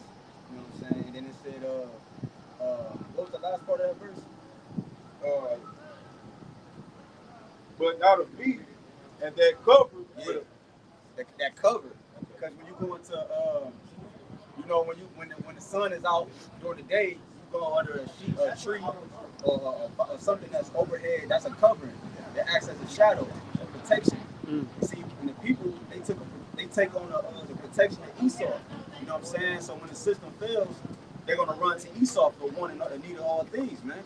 Okay, food, water, and shelter instead of going to the Lord. So that's what the Lord is saying. They took the covering, meaning a form of protection, other than the Lord, man. When the Lord is actually the one that's bringing the plagues. Right. Like what? And just how you mentioned before, the C9, whatever, right? Well, they took protection, the cover from Esau. Yeah. Right? And what happened? Backfired. It backfired, man. They didn't have faith in Yahweh Shah. All right, so a lot of our people dropped dead, man. Or ended up permanently jacked up for trusting in Esau instead of, you know, the Lord, man. Right. And that's like it says, 2nd Ezra 17, which you was reading, that they that consent unto them shall be had in derision and trodden underfoot. You going to FEMA, Red Cross for help, you gonna get your ass ran through, man. That was it on that? That's a little bit. You got it, all right? Verse 2, that walk to go down into Egypt and have not asked in my mouth, to strengthen themselves in the strength of Pharaoh and to trust in the shadow of Egypt. Right? And that's the problem, man. Our people have trust in this system, man. All right? So when all this, you know, these plagues come, all right, when Esau comes as a flood, right, and pushes his, you know, Karagma down, our people going to willingly take it. Right. But once again, they're going to be here for a rude awakening, man. That's not the way to go. All right? I got one. This Jeremiah 17:5, just to back that point up. Like you said, they cover with that, like you said, going back into it, they cover with that covering. They listen to Esau. Like you said, they were quick to run to go get that. Right. Quick to run to go get that thing he was protecting them from. When he created it, and then come out with a solution for you to really mess you up. Right. In Jeremiah 17:5, it says, thus saith the Lord, cursed be the man that trusteth in man and make a flesh his arm, and whose heart departed from the Lord. It says, for he shall be like the heath in the desert, and shall not see when good cometh, but shall inhabit the parched places in the wilderness, and a soft land and not inhabit it. You know what I'm saying? He said, cursed be the man. You trusting in anything but Yahweh Hashem Yahushua. In the seventh verse, in Jeremiah 17:7, he says, blessed is the man that trusteth in the Lord and whose hope the Lord is. We putting all our eggs in that basket. Not nothing else. Not putting our eggs in this basket. So I'm going to put 2 over here and 3 over there. Where, Lord, if this don't work out right here with you, I'm going to do this. Hell no. All our eggs in that one basket. Trusting in Yahweh Hashem Yahushua. Right. He ain't going to forsake us. He said, I will be with you always, even until the end of the earth. Right. Hey, yeah, when you find out that you put your trust in the wrong thing, and that day, what you gonna do? You can't say, "Oh, I'm sorry," or you know what I'm saying, try to turn to you know what I'm saying, it's too late. No, go ahead. You want to worship these other idols? Go right ahead. Right. You want to trust the shadow of Egypt? Go right ahead. You know? Hey, what that brother says, spirit, you come after this. Look, they gonna come running up, asking God, look, help me. Because again, just like it was in Acts, people coming up with their family, looking to get healed. You know, however it's gonna be. You know, help us. I know you got food, right? Look, or what to do, because they go remember brothers' faces. Remember Peter? I'm like, man, you was with him too. Peter like, hell no, man. Like, right. Man, you sound just like him. Yeah, brothers might have stones on. Oh, look, he got them stones. You know, but look, in that day now, they can pull us up. Now look, you on the camera. He had camera. Go ahead. You go ahead. Now, in Judges 10 and 10, right? It says, the children of Israel cried unto Yahweh, saying, we have sinned against thee, both because we have forsaken our God and served Balaam. So they was catching hell in captivity because they were worshiping the idols, right? So they was crying to Heavenly Father, like, man, do something. That's what he said. He said that, verse 12, he said, well, 13, he said, yet ye have forsaken me and served other gods, wherefore I will deliver you no more. Go and cry unto the God that you have chosen. Right. Let them deliver you in the time of tribulation. So, right. Hey, the shit that you was on, hey, run around to them. Right. You see? Hey, you have to stand on what you believe in. That's it. They go switch. You know what I'm saying? Oh, you know, don't make certain two masters. That's that 1 Corinthians 3. When that fire come, which is what real tribulation. Jacob Truckman said everybody gonna be made known what each man is made of. It says go try every man. Some gonna be found out to be wood, hay, stubble, right? Or you gonna have those ones who get more refined as we going into precious stones, gold, silver. But that fire, tough times gonna try each man and show who made of what, man. Right. Right. But you got what you had, huh? This is Proverbs 21. I'm sorry, not 21. 11 and verse 21. Like the brother mentioned earlier. I'll just go ahead and read it. Proverbs 11:21. Though hand join in hand, the wicked shall not be unpunished. And that's all you people that want to join onto the wicked, want to join on the Esau, want to follow what they do, thinking y'all gonna make it with them. Y'all not gonna be unpunished. Right. But the seed of the righteous shall be delivered. And this is what we're looking for.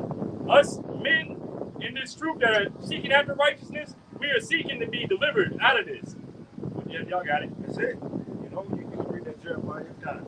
I'm gonna read this one. This is Jeremiah chapter 15, starting at verse 1 in the NLT. Remember, Jacob be the wicked masters in this. They're gonna come to the middle when they knew who had the answers and try to ask questions.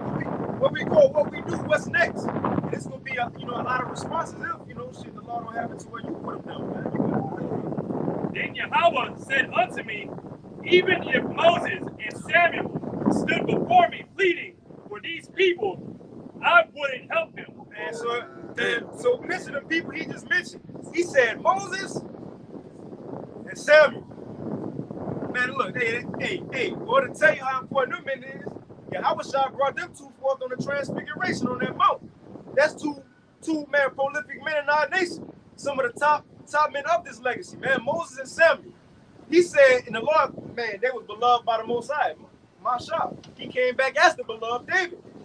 Samuel, he was shit, came many times, great men. But the point is, even if those men, who the Lord pretty much do anything they ask for, that was another question on that quiz. I remember Samuel got hot one time. Jake asked for a king. Hey, Samuel started cussing their ass off. And he said, look, have I ever did you wrong? He's like, you know what? Just to show y'all that the Most High was dealing with me, and y'all gonna regret asking for a king, because Samuel treated me like a king. He was the judge. So he said, you know what? He said, y'all know we're in harvest time right now. And it don't rain during this time. But to show y'all the Most High dealing with me, today I'm going to pray for rain and it's going to rain. It rained that day. It rained that day. But that's just show you the Most High. Listen to these two men. And Moses said, nah, Lord, don't kill him. He said, you know what? You're right. You're right. The point is, the Most High listened to these two men. But he said, if they come ask me for mercy for Israel, I'm going to tell them no. I ain't listening to them. Let's read it again. Huh? This is Jeremiah chapter 15, starting at verse 1 in the NLT.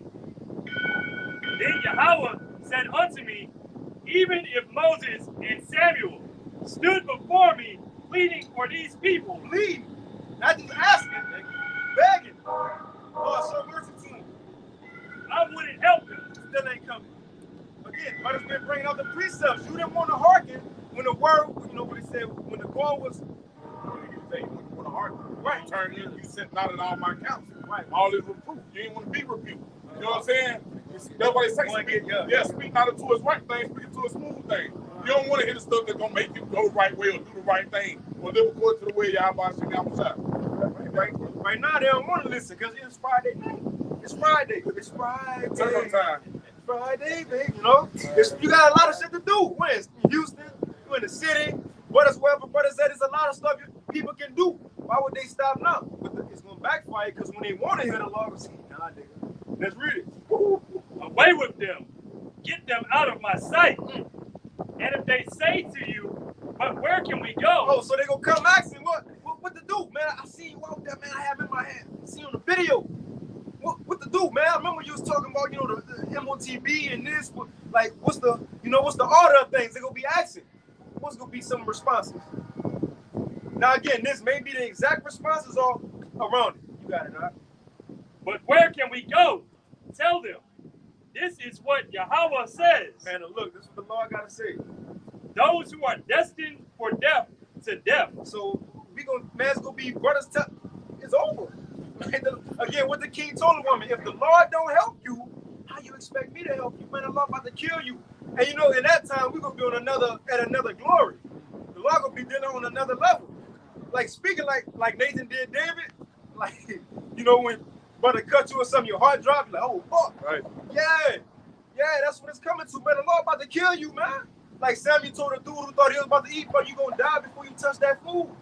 Man, the same thing is gonna be happening in these times. You got it, right? Those who are destined for death to death. Mm-hmm. Those who are destined for war to war. Man, look, it's probably gonna be detailed. Tell them, look, tomorrow over here they gonna have a clash between the police, niggas, and all that. You gonna die in that war. Well, Samuel, when he told Saul, because Saul had some of the book asked for help. I'm saying for the Lord and the prophet, I'm trying to get some answers from him. He ain't asked me. They're like, shit, if the Lord forsook you, what the fuck you think I'm gonna do? Right. Hey, and then he said what? Tomorrow, he said, and your sons. Yeah, he said, why you pulling me up? Tomorrow, you and Jonathan gonna be where I'm at. So again, we go, man, look, the Lord about to kill you tomorrow. The Lord gonna kill you. Not you, you know, not you, but you know, they're trying to get us to win shit. You know, but no, we gonna be good, man. The Lord gonna kill you. You know, man, in a couple of days, the Lord gonna starve you out to next week. Right. Shit like that gonna be happening. Let's read it. You got it, right? That's your answer. You know, what you want to do? Hey, thinking about it too, like for a testimony. Whenever I started coming out here, the way I found was talking to a brother through the YouTube. So what you think? Whenever that day comes where it's no more communicate, no come out, it's fucking over with. You know? And even on the old way YouTube used to be able to send people messages, like in an inbox. You used to be able to inbox people and stuff like that. Can't really do that no more. And then I noticed when I leave comments sometimes on people's comment boards, it don't even show up. Right. So I don't even know if the person, they knew they got it or they got it at all. So, hey, good luck to you. Those who are destined for famine to famine. Man, look, the Lord gonna starve you out.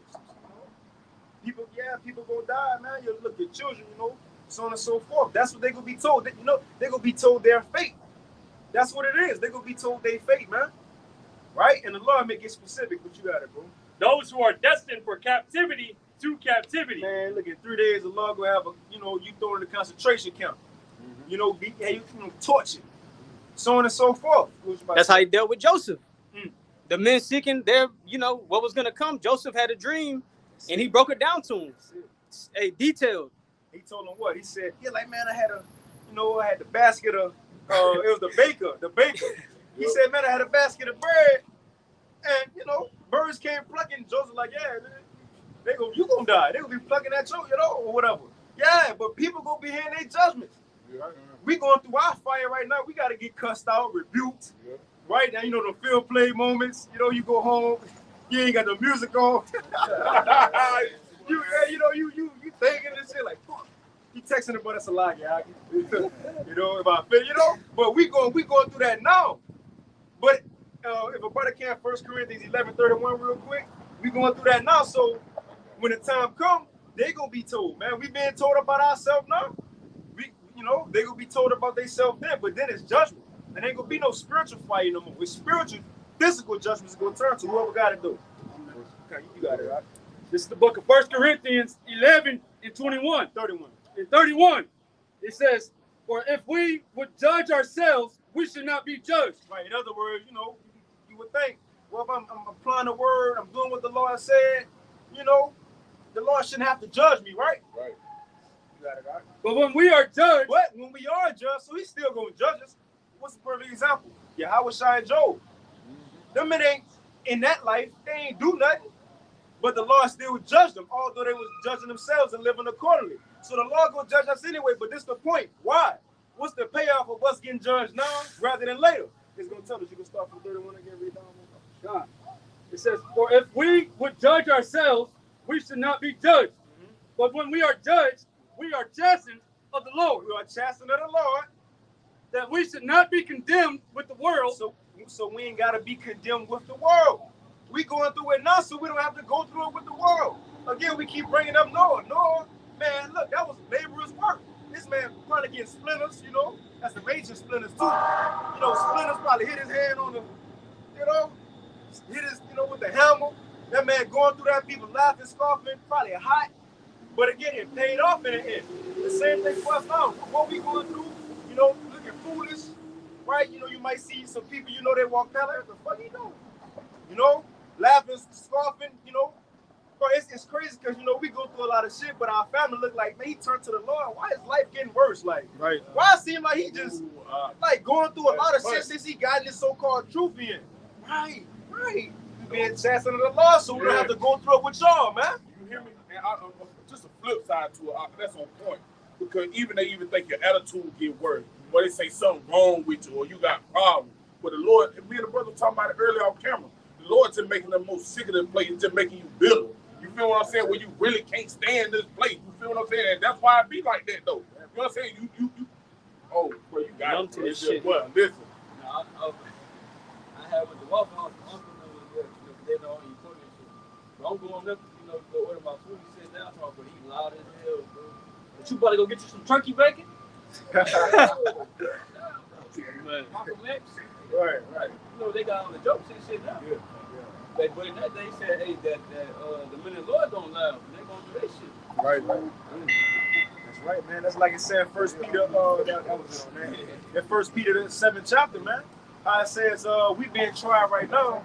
It says, but the day Yahweh Shai comes, it's gonna be found to praise, honor, and glory. It's gonna pay off when everything happens, man. Right? That was it. I know you was going to. I'm gonna read a little bit more. You got it.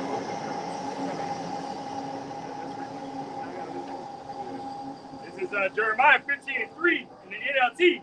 I will send 4 kinds of destroyers against them. So after he said, look, they gonna come up asking questions to tell them what they gonna go through, tell them their fate. So now he said, I'm gonna send 4 kinds of destruction.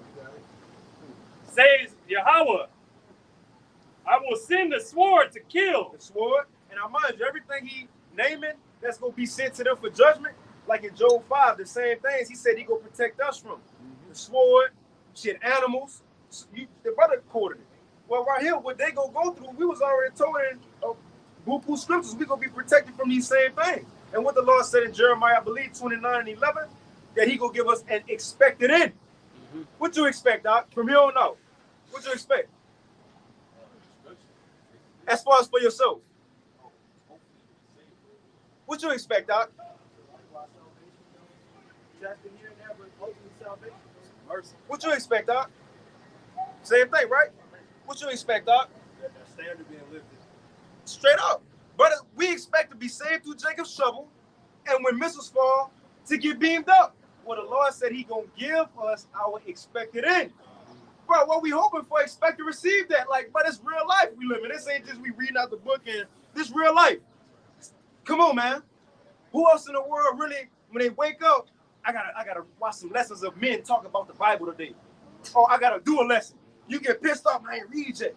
My children know when I ain't, but my wife, my children, they know when I ain't read, they know when I ain't do a lesson, because I'm hot. Before we go to the beach or whatever, my woman asked me, you got your lesson in? You read? Because she know if not, it ain't gonna be a good day. Right. Because why? Now again, the point is, who else in this world is focused on things as such? But we got a great chance, bro. Keep that in, expecting that, man. Real Right. shit. You got that same chapter, like, I believe it's the verse after that. He was saying, like, shit, I got thoughts of peace towards you. Like, not evil. Right? Shit, but we all want that, but the Lord think peaceful thoughts towards, like, him right there, he good. Bro, yeah, how? He good. Bro, that's how, like you quoted earlier, that thought why. That's how important it is. Because when the Lord enter the atmosphere, we enter this realm, he ain't gonna be smiling, bro. Not even at us. You know what I'm saying? You just hope he look over you. Right. You know what I'm saying? Like, you Pass good. over, Yeah, pass like, yeah, pass over. You know what I'm saying? Like, okay, yeah, you good. You feel me? Like, whoo, boy, Yeah. you know what I'm saying? Because there ain't nothing but destruction on his mind. The time for laughing and playing will be after the You hear me? Yeah. Right. On the terries after you get that spot. Right. Even today, when Jake woman come to a game or something, basketball, Jake go all out. He be Jordan Poole and shit. Showing up. He be showing out. Boy, Yahweh Shai coming. He gonna show out, and in front of his woman, man, he wanna get busy. But the point is, bro, that's gonna be a day of days. Missiles gonna be falling at the same time. Right. That tractor beam, look, the tractor beam might get on people, but that's like a laser on you for that fire to come out. Or the tractor beam might get on you to beam you up. Either or. What is gonna be? So look, I remember the elder brother, the young elder brother, Shaman in New York. He had a dream about that. He was like, bro, it's the end of the world. We were standing, it was missiles falling. He said tractor beams went on everybody. But either it was to aim at you, to shoot the missiles, them lasers, or it was to beam you up. Oh, think about that. You gonna be seeing brothers getting beamed up, because it do say every man in his order, right? What if you like the last couple, Now you seeing people get beamed up. Like, missiles getting closer and shit. But again, hey, you gotta keep your faith until your end. And that's why I said strive for the truth until death is a rock. So until it's that moment, you keep believing in Yahweh Bashim Al-Bashar, man. And you got to keep your faith to your end. You might see brothers get beamed up, you ain't go yet. What you mean, Lord, man, what? Yahweh Shai, what's wrong with you? You feel me? Right. Yeah, bro, keep your faith to your end, man. That's what it's going to come down to. But it's going to be to the last minute. You have something? Oh, let's finish this real quick. And I know they're going to add something. I'm going to run. Jeremiah 15:3 in the NLT, I will send 4 kinds of destroyers against them, says Yahweh. I will send the sword to kill, the dogs to drag away, the vultures to devour, and the wild animals to finish up what is left. Damn. Read that again. And I'm out. That's a process. First, the sword will come in and kill. Now again, a sword or a gun don't got a life of its own. Somebody gotta use that thing, yield that thing. Now the ultimate sword is Esau coming down with great wrath, the Lord's sword. Now with that, it's gonna be many people, especially here in Texas, with guns. As they're pilgrims on the earth, they got their shit too. So a lot of people gonna get laid out by these swords. Even Esau, a Genesis trickery, a deception, he gonna put all that swords. But people gonna be physically put to death. And what's gonna happen when they dead? It says, I will send 4 kinds of destroyers against them, saith Yahweh. I will send the sword to kill. So you're gonna die. Hey, the famine is a sword. You can anything or however you gonna die, What's next, all right? The dogs to drag away. The dogs gonna drag that body away, nibble off what they can. The vultures to devour. And the vultures go get them too, get the rest off. And the wild animals to finish up what is left. Hey, them newly created creatures come in, all type of stuff, Cannibals probably go get the last little bit of their skeleton they can. But tough times are coming to Babylon the Great. You see? And man, look, we should want these things to come. Second Ezra 4, this will be my last one. Second Ezra 4, you can start at 25. We need these things to happen, man. I know you're sold about it. Let's start at 25, bro. John, this is the book of 2nd Ezra, chapter 4 and 25. It says, what will he then do unto his... You can start at 26. All right. It says, then answered he me and said, the more thou searchest, the more thou shalt marvel. For the world hastens fast to pass away. It's in these times. The world is hastening fast to pass away. Esau know you got a short time. This that same time period. It's going by quick. You got it, all right? And cannot comprehend the things that are promised to the righteous in time to come. And then, so imagine what we about to get. This shit going by quick. And imagine what we about to get though. All right? You can get it out. It says, and cannot comprehend the things that are promised to the righteous in time to come. For this world is full of unrighteousness and infirmities. But as concerning the things whereof thou askest me, I will tell thee, it's the point right here. For the evil is sown, but the destruction thereof is not yet come. That's what Brother Sound and Crown. We see the evil that's in the world, but we like, Lord, like, what's up? When you gonna judge these people? All our forefathers ask the same thing. Lord, when you gonna get busy? You got it, bro. If therefore that which is sown be not turned upside down. You can read this a little slow. So it says, if that which is sown be not turned upside down. The main place is America. So if this place don't get destroyed, if wickedness don't get put to an end, if Esau don't get taken out the way, and if the place where the evil is sown pass not away, then cannot it come that is sown with good. We'll never get to the kingdom. We'll be working forever, clocking in, clocking out, eating GMOs. Oh, brothers go, it's brothers fellowship get the chicken. It's gonna be the lab-grown chicken, But that's the point. That's why we want these things to come to pass, so we can get out of here, man.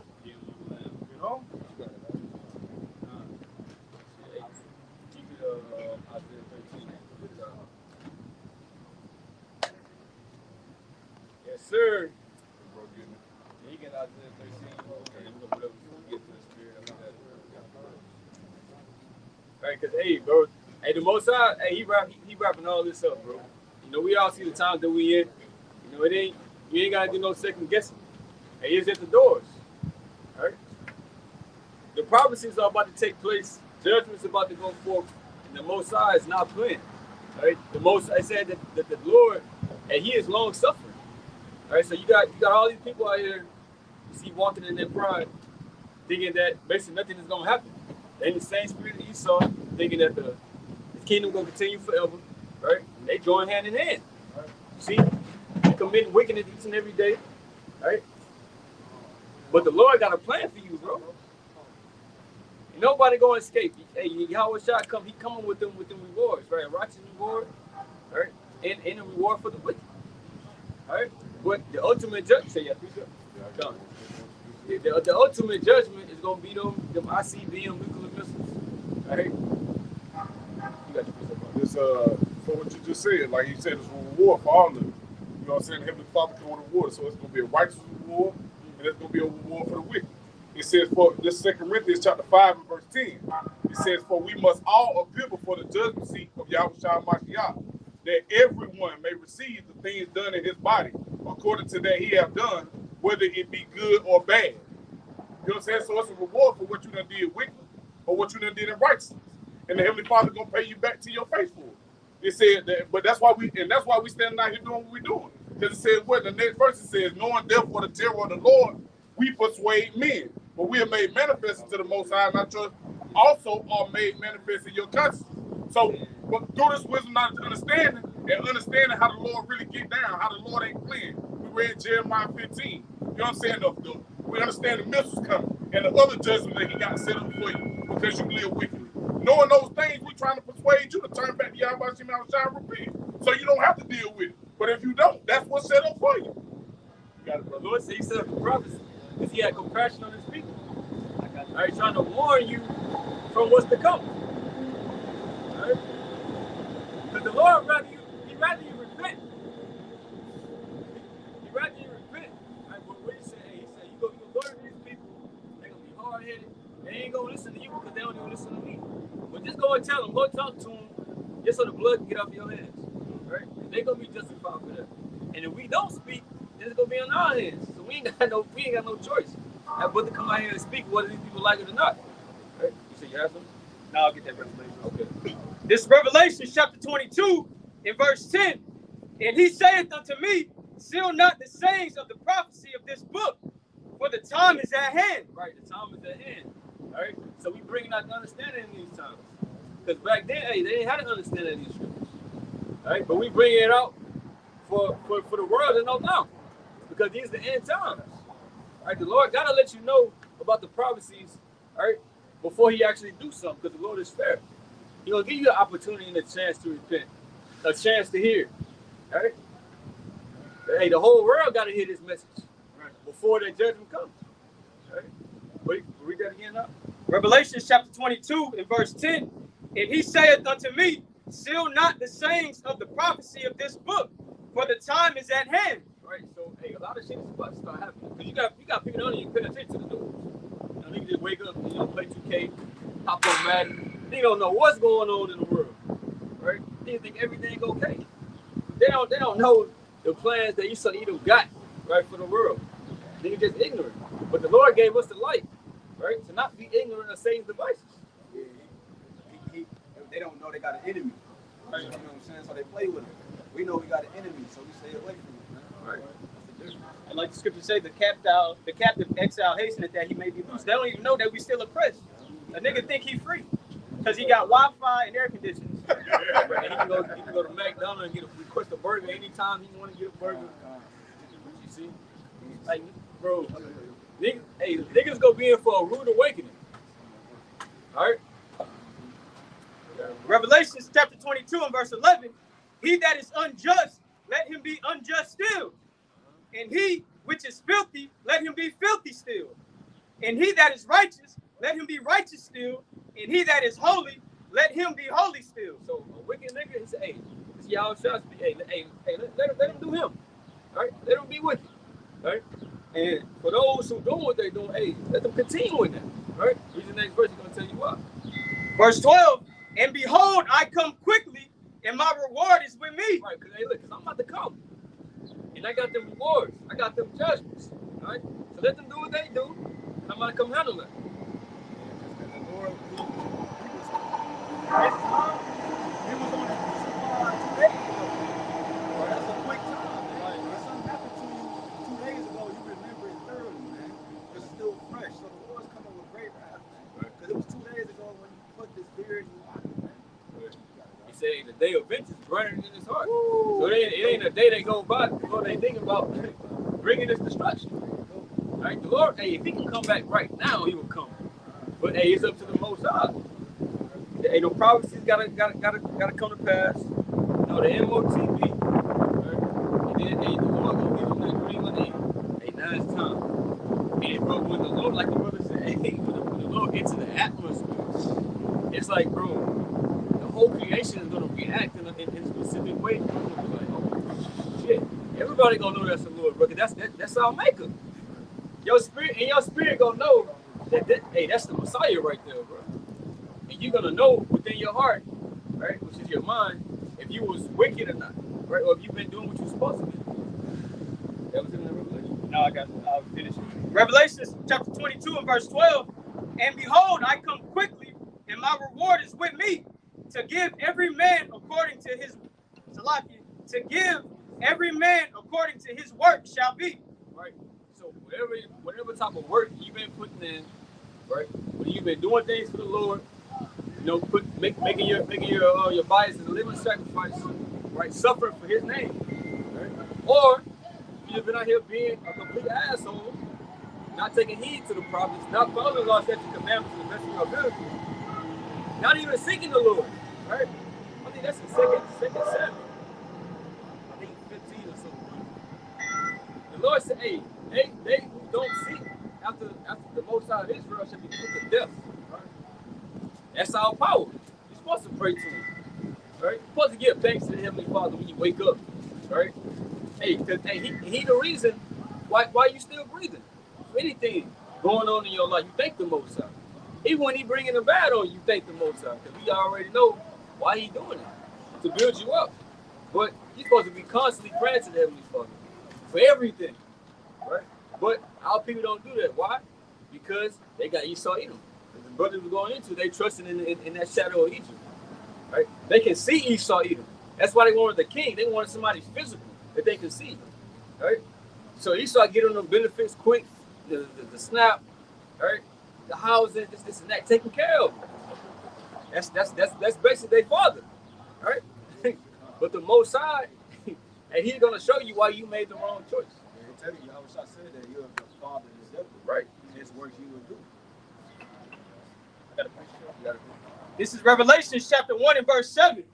Behold, he cometh with the clouds, which are the chariots, and every eye shall see him, and they also which pierced him, and all kindreds of the earth shall wail because of him. Even so, amen. And like you said, whenever Yahweh Shah comes into this atmosphere, you're gonna know what it is. You're gonna feel it. You know, I remember when my dad used to walk in the house pissed off. I didn't even do it. I still knew he was angry. The vibration, the energy that Yahweh Shah is coming with, everybody's gonna feel it and behold it with their eyes. Right. It says, and they which pierced him. So those that pierced Yahweh Shah, going back to what you said, that was only 2 days ago, roughly. He knows exactly who them niggas are. Right, because the day with the Lord is 1,000 years. Right. What verse you got? Not the Amplified.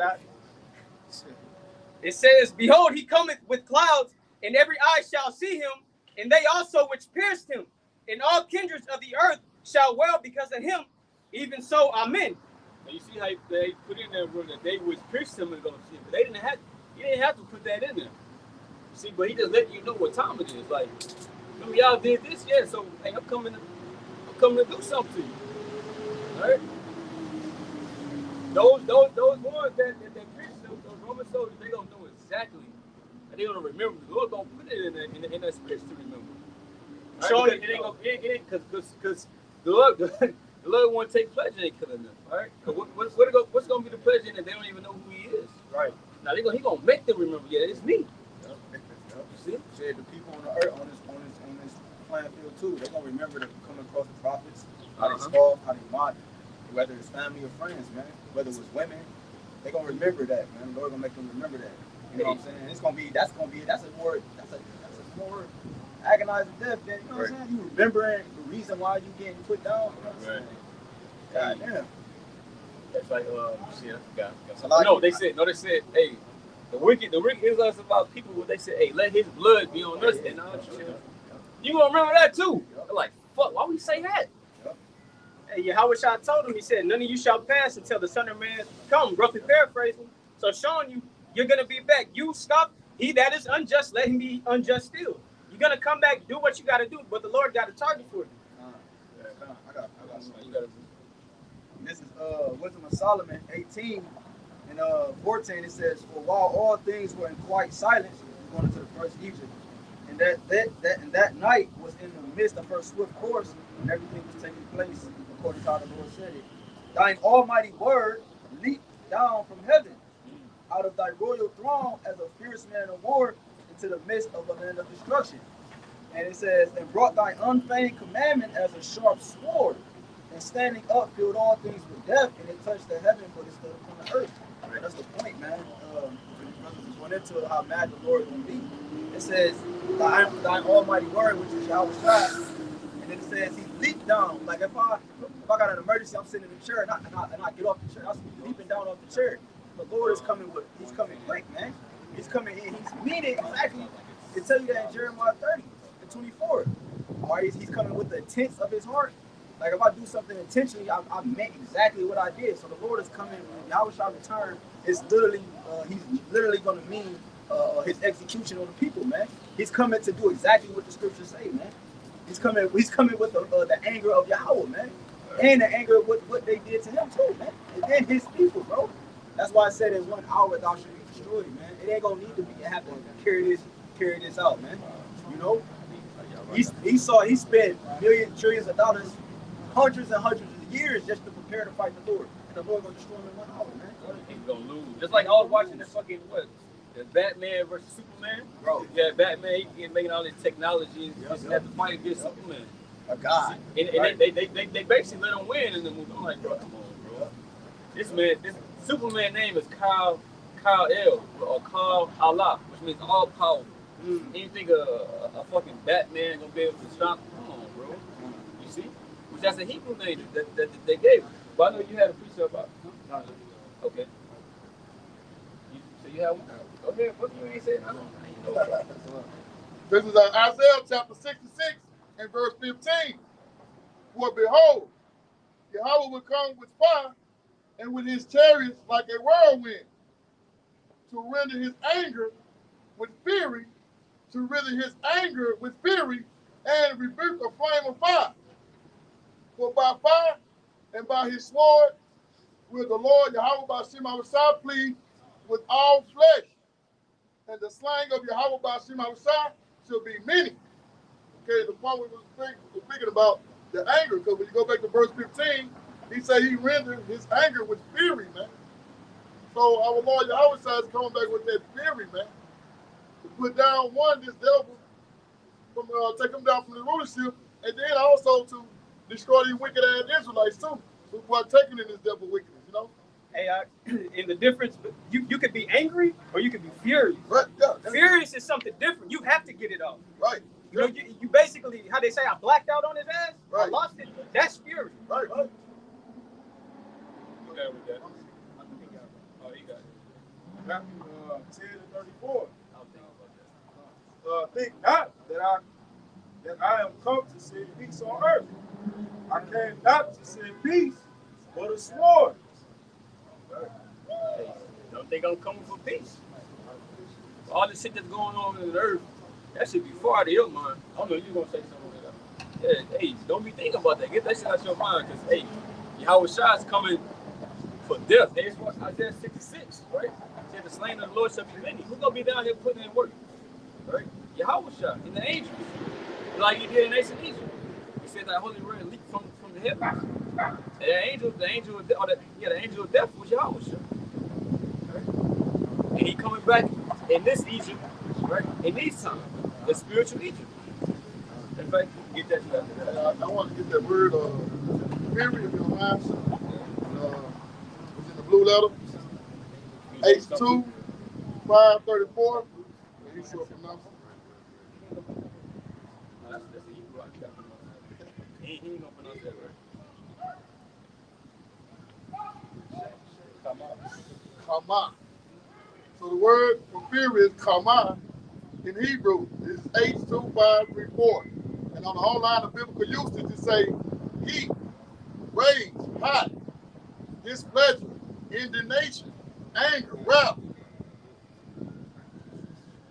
Right, so, hey. That's right. Burning anger, rage. Right, so.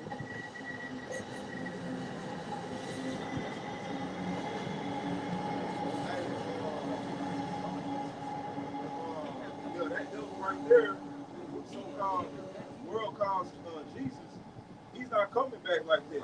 When you look at him, you don't consider those characteristics, man. You know what I'm saying? But Yahweh Shah, man, all right, our Lord, all right, he's coming back with fury, man. He was an austere man, all right? You see?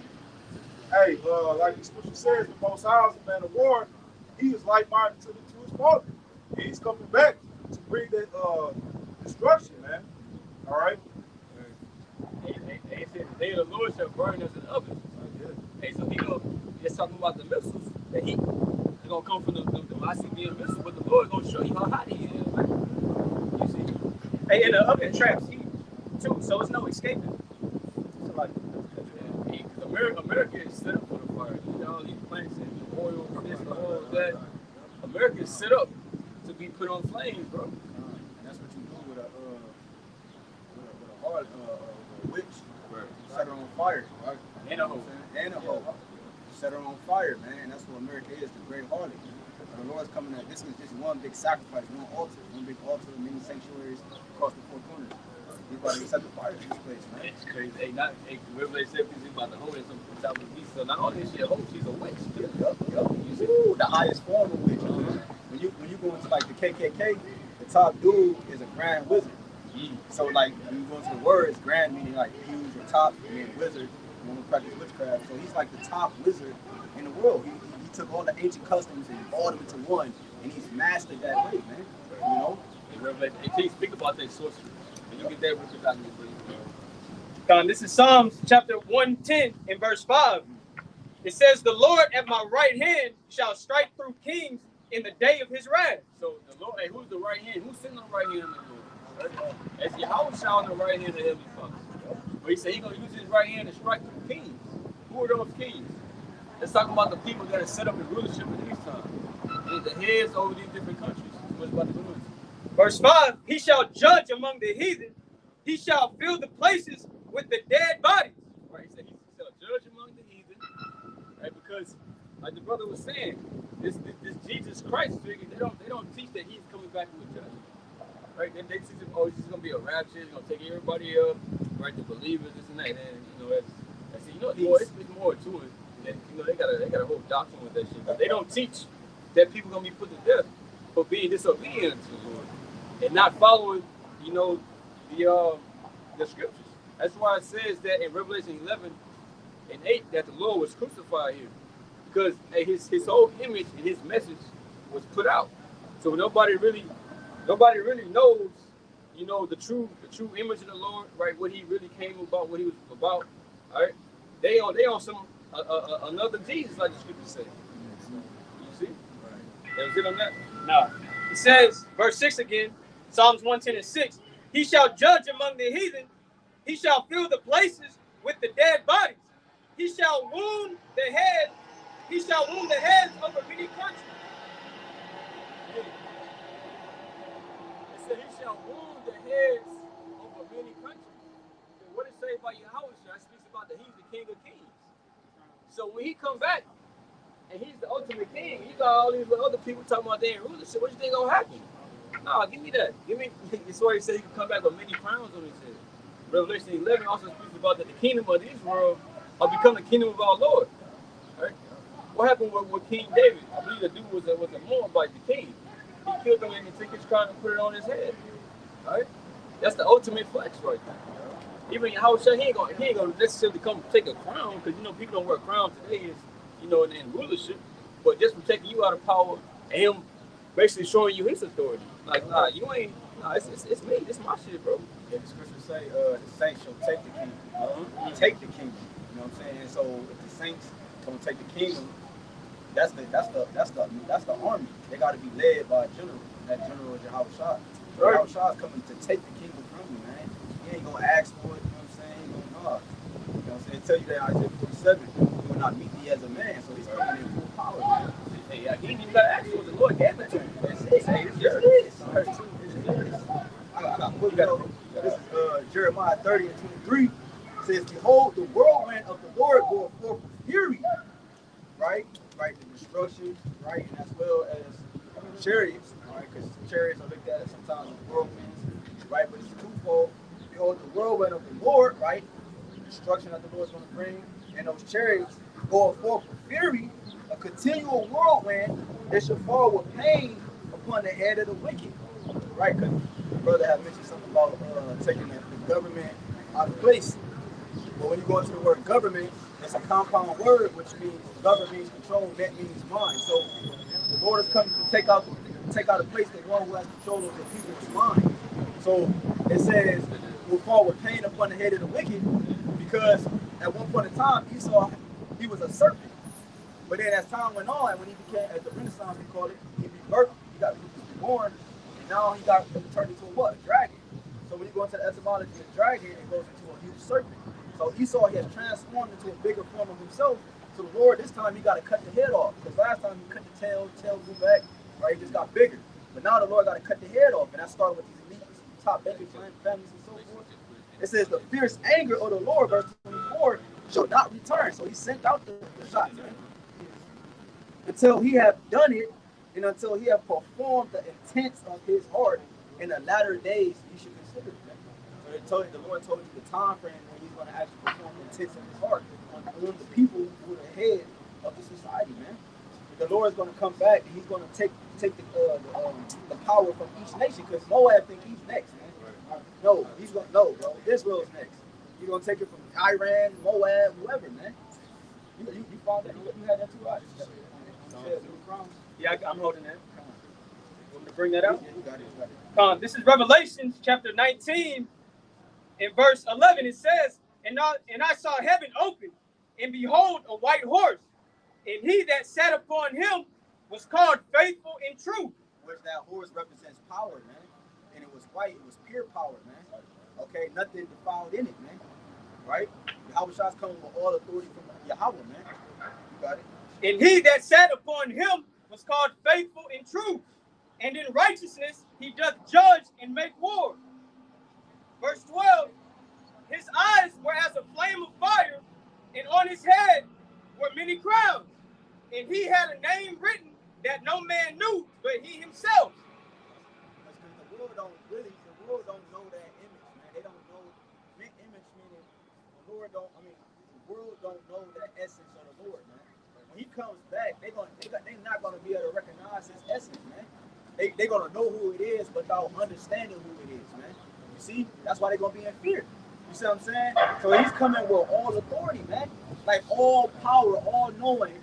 That's what he's coming with, to execute vengeance upon the heathen, man, and 2/3 of our people, man. God, I'm gonna read it again. Revelation chapter 19 and verse 12. His eyes were as a flame of fire, and on his head were many crowns. He's seeing it. Right? You know, bro, this man got all these crowns on his head. Bro, that's the ultimate flex. Like, hey, I'm the king of kings. Ain't none of y'all, I'm putting down all of that. And he had a name written that no man knew but he himself. Right, his position, bro. Hey, the top is Yahweh Shai got the top position, bro, underneath the Heavenly Father. Right? Hey, because Hebrews 1, it said, hey, get that real quick. Hebrews 1, it started at like 5.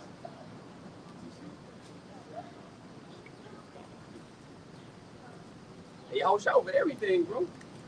He said the Most High said the only thing that he ain't over is me. This is 4, 4, and 5. 6 weeks, yeah. Down. This is Hebrews chapter 1 and verse 4. Being made so much better than the angels, as he hath by inheritance obtained a more excellent name than they. Right, because the Most High gave it to him. That was inherited. Right? He's the only begotten son of the Heavenly Father. And the son gets the inheritance. Verse 5, for unto which of the angels said he at any time, thou art my son, this day have I begotten thee. Right, so who else has he said that to? He said the angels, but who else? Right? Only Yahweh Shai.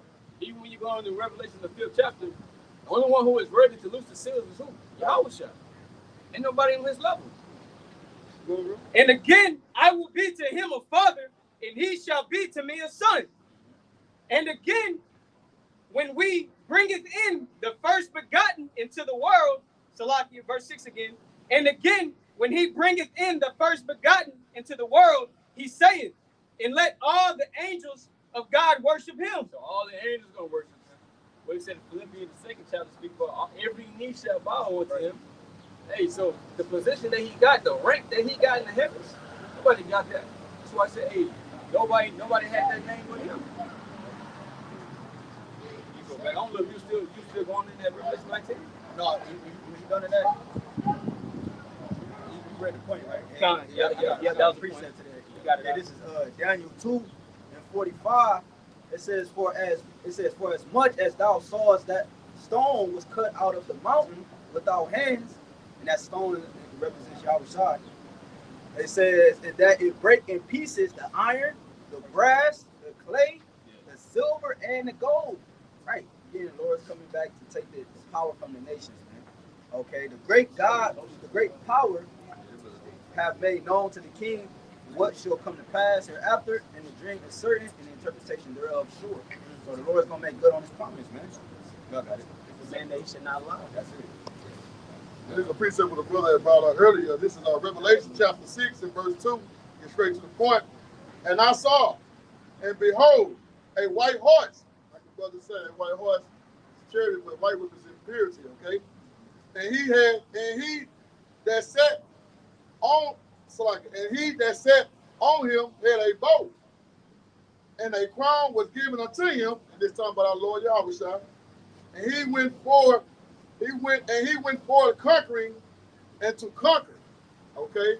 You're going to the word conquer, a couple of words is to overcome, to prevail, or get victory, man.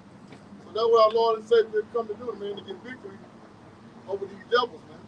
All right? A bow and a crown, right? But a bow is gonna be used for war, right? He ain't just been giving no bow just to look at it, right? He coming to make war, because that's what the kings will do. The kings will be on the front lines, bro. The kings will be out there putting in that work, right? So it says in Revelation 19, we can go back to that too in a minute. The Lord said the same. Hey, the angels following Yahweh's charge. Just for edification reason, that horse, the white represents purity, that horse represents power. Okay, so he come back with that great power. Pure energy in them chariots, Right. Pure energy, right? Operating off the spirit. You see, you gotta put gas in the car, right? But the chariot's operating off the Holy Spirit, bro. You got it.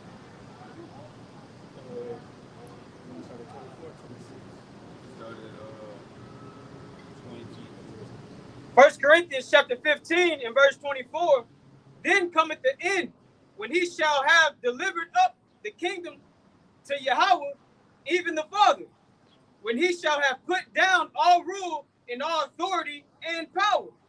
For he must reign till he has... He said put down all rule, all authority, and all power. You got all these nations, you know, you have the UN meeting, they come in there and make all these damn laws and decisions and this and that, right?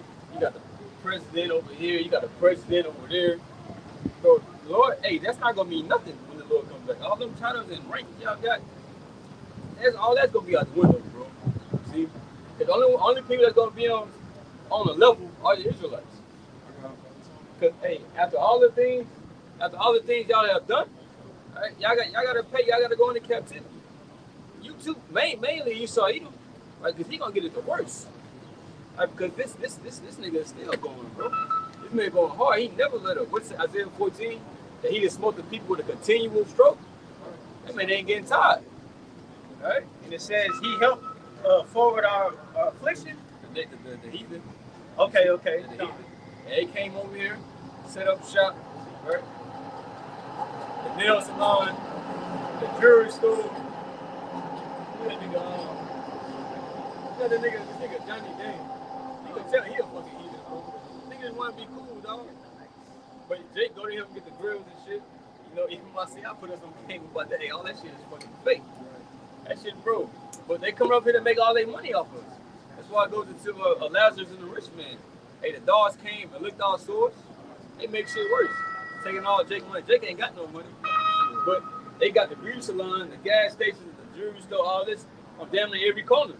So with Jake, you got their money, because they looking up to these celebrities and shit. They want to live like the celebrities. They finna go to these stores. And you don't have to go outside your boundaries. It's already in your hood. You know, likewise, whenever you want to be around nature, you got to go on the white side of town and shit. If you want the easy access to the hair, the liquor, the drugs, it's walking distance. You know, it's planned, man. You ain't gotta go nowhere. You ain't gotta go nowhere. You got the Harley House. That's on every, bro. You don't need to leave nowhere, but hey, some of these niggas right there in front of you. You saw like shit. Hey, have your pick, bro. Yeah, they got everything you need in one section. They got the chick cash place. They got the phone store. You know what I'm saying? They got the Harley House. They got 4 or 5 of them. You know what I'm saying? Liquor store. Everything Jake needs. Club. It's all about design, Jake. They just get bombarded as soon as they come outside. You about to say something, bro? I was just gonna say that the hood is already the 15-minute city. You got everything right there. Why didn't they call it projects? It's Right. a project, experiments. We're gonna do it here. You know, experiment on these things. Matter of fact, put this building right here. Put that right there. He's all strategically doing shit like, Look how they like. Look how the majority of them set up. Right down prison. Right. right. You saw like, it's like, you know, we got a church right there. You know, put one right next to it. You know, put one right next door. You got churches right next to each other. Right. Why you need that? You go down the block, 2 streets down, another church. Right. Like, bro, what the fuck?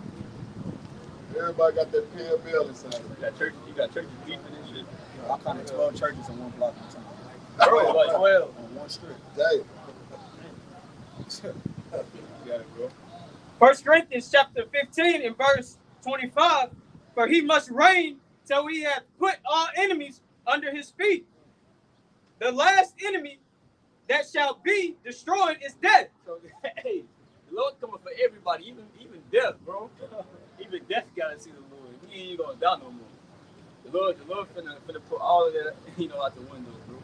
Hey, but like we speaking of, you just gotta go into captivity, so we can get scriptures on that, bro. Revelation 13. Jeremiah 4:7. The lion has come up from his thicket, and the destroyer of the Gentiles is on his way. Yahweh Shah. All right. He is gone forth from his place to make thy land desolate, and thy cities be laid waste without inhabitants. Call him a lion, bro. Hey, when the lion go after his prey, bro, the lion devour. Right, it ain't nothing you can do to stop that lion from. If that lion hungry, the lion coming to get that. What's different not you? He said, wait upon me for that day till I rise up against the prey. Right? Hey, he coming to get his, bro. You see, he says, as the brother quoted earlier, you shall not meet him as a man. He's coming back in all powerful, that all powerful state. How they saying Yahweh shot 2,000 years ago? He ain't gonna be like that, right? He ain't gonna be like that, bro. He came for a mission. He came to teach and to be a sacrifice, lay his life down, right? But the life has already been laid. The blood has already been shed. His blood. So now he coming back to shed his blood. And he did what he was supposed to do, right? I got a precept. This is Revelation chapter 13, verse 9 and 10. If any man have an ear, let him hear. He that leadeth into captivity shall go into captivity. Right. He that leadeth into captivity shall go into captivity. Right. Esau Edom put us into slavery. Right. And they like to make the goddamn statement that, oh, well, everybody was in captivity, this and that. You're right. Everybody was in captivity. But what it say in the book of Daniel, Daniel the 9th chapter, that the things that were brought upon the Israelites ain't been done in no different. Right? You can get that too, like you can find that. Daniel 9 was said the things that have happened in Israel and the whole rest. You see? So, hey, nothing has happened like what happened unto us in slavery, right? But list all things that was happening to our people, right? Book breaking, you see? That alone can get you fucking destroyed, right? Jake ain't want to eat nothing, he come punch his teeth out. Put the funnel in your fucking mouth. Bro, Esau done did a bunch of shit, bro, right? And even when they put these different slave movies, I'm like, bro, what the fuck? You get mad and shit. Like they don't want to have to pay for that. But bro, you got to, bro. It's written. The Lord is just. You gotta receive that. Right, the recompense. Ain't no escaping your judgment. Said the Lord requires that which is past. So you just been building up a whole fucking case, bro. And the Lord gonna make you pay for all that shit. That's why I said, do unto her double. Revelations 13 and 10. He that leadeth into captivity shall go into captivity. And in thinking too, we physically, came on slave ships, but also us being here, you grew up thinking that you was black. We grew up believing in the image of Cesare Borgia. A mental state of captivity, man. They got to pay for that shit too. Then it says, he that killeth with the sword must be killed with the sword. So, hey, you shed much blood, so much blood shall be shed unto you. Then what is that in Numbers? Numbers chapter, where it talks about the only way the land can be cleansed is by the blood of them that shed it. Then it says, here is the patience and the faith of the saints. We're waiting for this to come to pass, man. But this is what we waiting for. This is what we got the patience for. Right, this is in our minds continuously. Having our enemies subjection of us. Right? We don't want no damn reparations. Right? We don't want no gifts you're trying to give us. We want you in chains. And that's what the Lord gonna give us, bro. Until we get you in chains, we're not satisfied. Right? We don't want Harriet Tubman on the $20 bill. Well, they still ain't did that anyway. They getting Jake all excited and shit. Harriet Tubman. Oh, Come he on, just took bro. away family action from Jake, man. Come on, bro. So-called freed a couple slaves, this and that. Come on, bro. I think you still got that? What's that you know? I think I got Daniel real quick. You got it? You got it, bro. This one's wrong one. Numbers 35 and 33. So you shall not pollute the land where you are. For blood it defileth the land. And the land cannot be cleansed from the blood that is shed therein, but by the blood the gift that is shed. That's why the scripture said, he that killeth with the sword must be killed with the sword. And this land is defiled. The only way to get it cleansed is by what the brother just said. So you gotta suffer. Hey, what you did to us, it has to be brought back to you. Like it says, it's a righteous thing to recompense tribulation to those that troubled you. Right, he said, by him that shed the blood. Right? Hey, nigga, you did it, so you gotta pay for it. You sound like they like to walk on, oh, it wasn't us, it was my forefathers, I ain't had nothing to do with it. You know? I got one. It's like that. I got one. Just to back up to my one. Come. This is Exodus 21 and 16. And he that stealeth a man and selleth him, or if he be found in his hand, he shall surely be put to death. And the Israelites were surely stolen. You see, hey, we're still in this man's hand. Right? And he's going to be found when the Lord returns. And that same verse, it say in the Septuagint, it say he that's still an Israelite.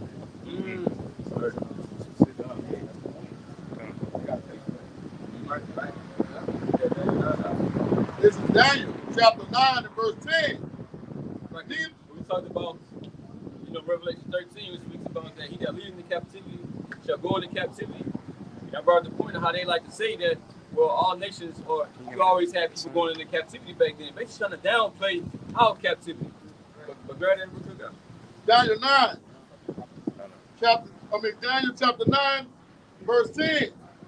Neither have we obeyed the voice of Yahweh our power to walk in his laws, which he set before us by his servants, the prophets. Verse 11. Yea, all Israel have transgressed the law, even by departing that they might not obey his voice. Right, so we all went on. Thy voice. All right, you going, bro? Therefore, the curse is poured upon us, and the oath that is written in the law of Moses, the servant of Yahweh, because we have sinned against him. Right, Deuteronomy 28 chapter goes into them curses, right? So that came upon us because of our disobedience to the Heavenly Father. So the Heavenly Father said that, hey, he laid out, hey, if you do this, hey, you're going to get these blessings. But if you don't listen to me, you're going to get these curses. And the Heavenly Father came through his word, right? And it wasn't just nothing that was just basic, right? You going on? Daniel 9 and verse 12. And he had confirmed his words. See, he confirmed his words. All right? Lord, hey, because he said he's not a man that shall lie. All right? Go ahead, bro. My nigga, gonna run it back. He had confirmed his words, which he spake against us, and against our judge that judged us by bringing upon us a great evil. Great evil. Not just an evil, but great evil. For under the whole heaven had not been done as had been done unto Jerusalem. Right, so things that have happened with the Israelites, the Negroes, Latinos, and Native Americans as a whole, right, throughout history, ain't nothing like that happened to anybody else, bro. Nothing like that. I don't care what they say, or everybody was slaves, or this and that. Bro, what this man did to our people, bro, was treacherous, right? The atrocities that he did, bro. It's like, bro, how can you do that to another human being? That's why I said that he is the devil, right? And that his spirit is not upright in him. Right? This man is sick in the head, right? Like we just mentioned with buck breaking. What would make you want to do that to another man? You see? And this is the type of man that's ruling this kingdom. That's why you got all this, you got the alphabet community running rapid around here, bro. And that spirit is in him. It said that the king shall be, the people shall be as well.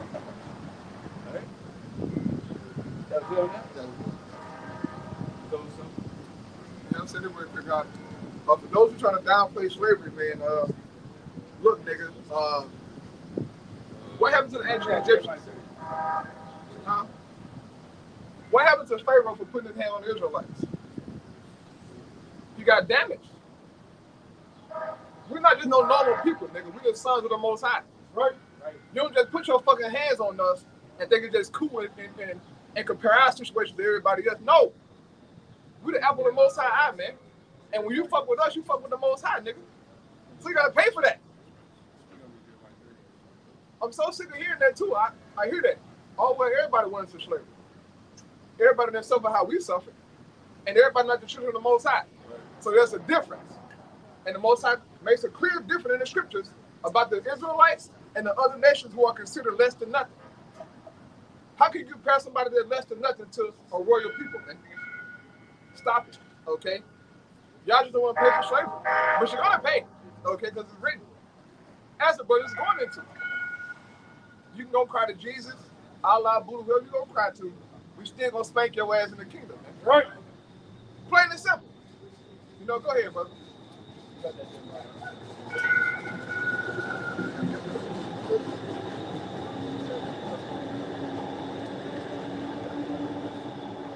This is John Lawrence, chapter 30, and verse 16. Therefore, all they that devour thee shall be devoured, and all thy adversaries, even every one of them, shall go into captivity. So all thine adversaries, everybody that came up against Israel, Lord ain't missed nobody when he said that. Exactly. Hey, they all gotta go, bro. You see?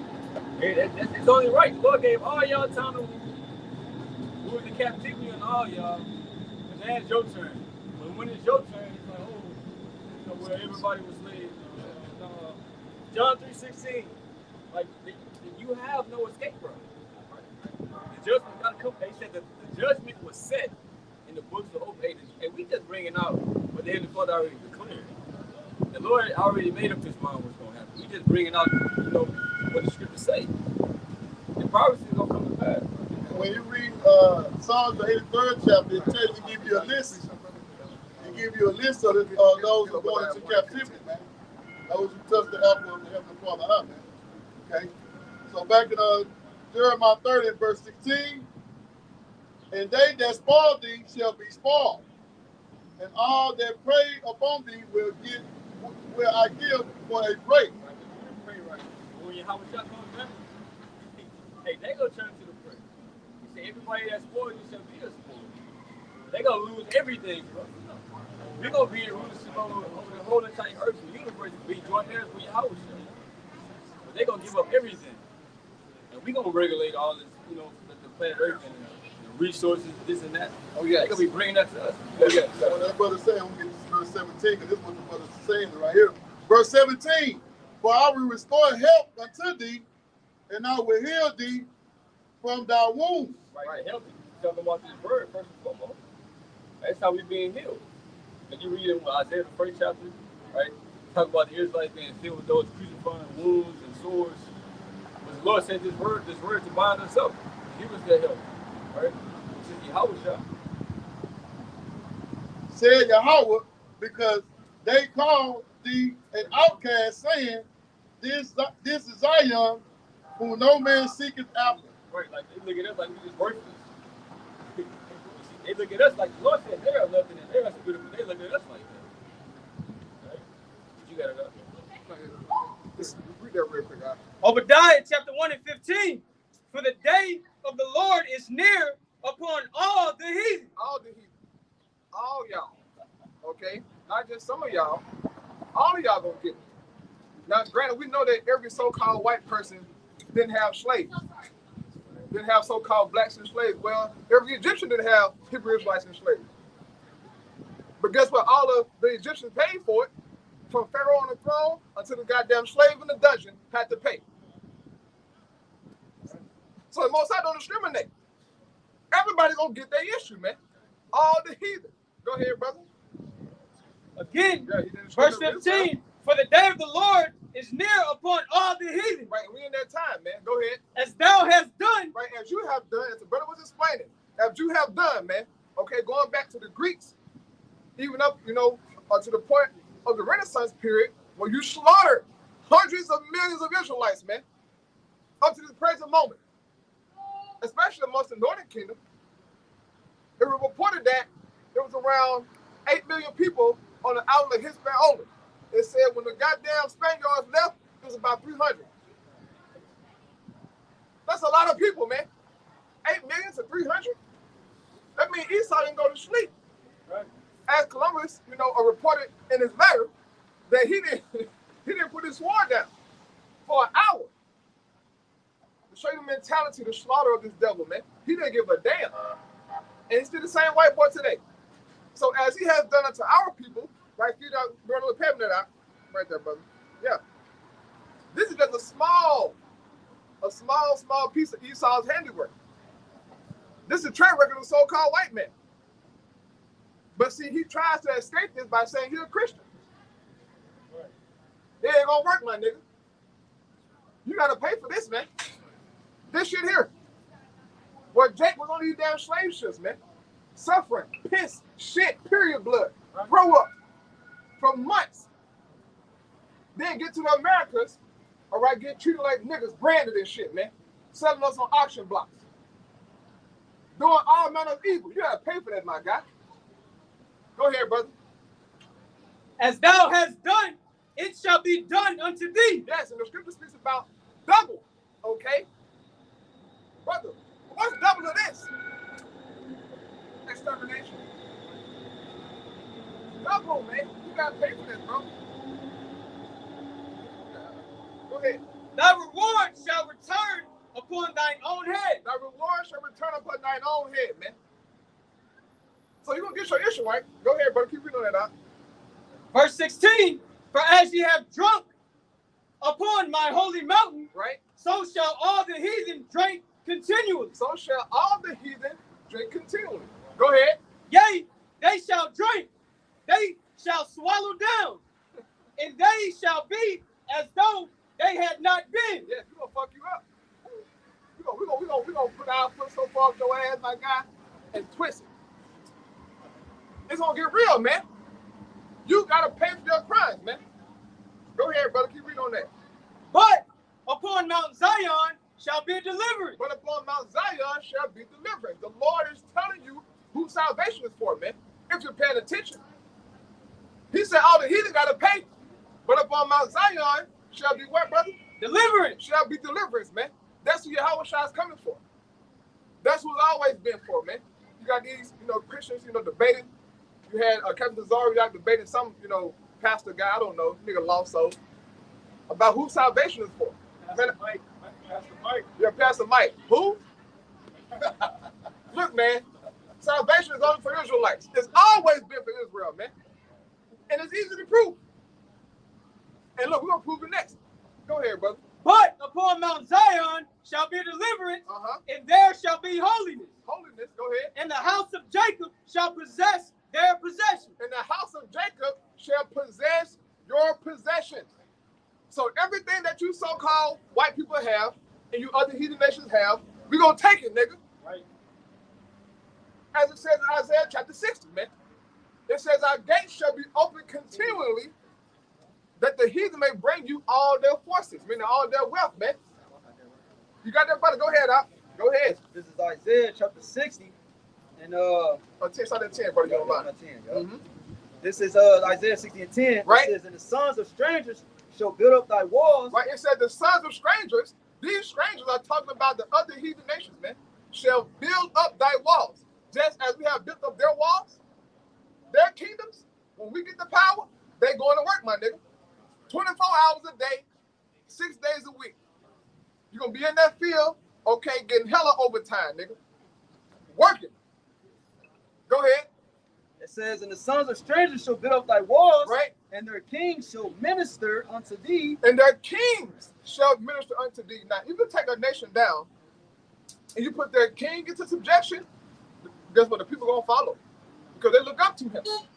So their kings is going to minister to us to get them a goddamn sign like, hey, look,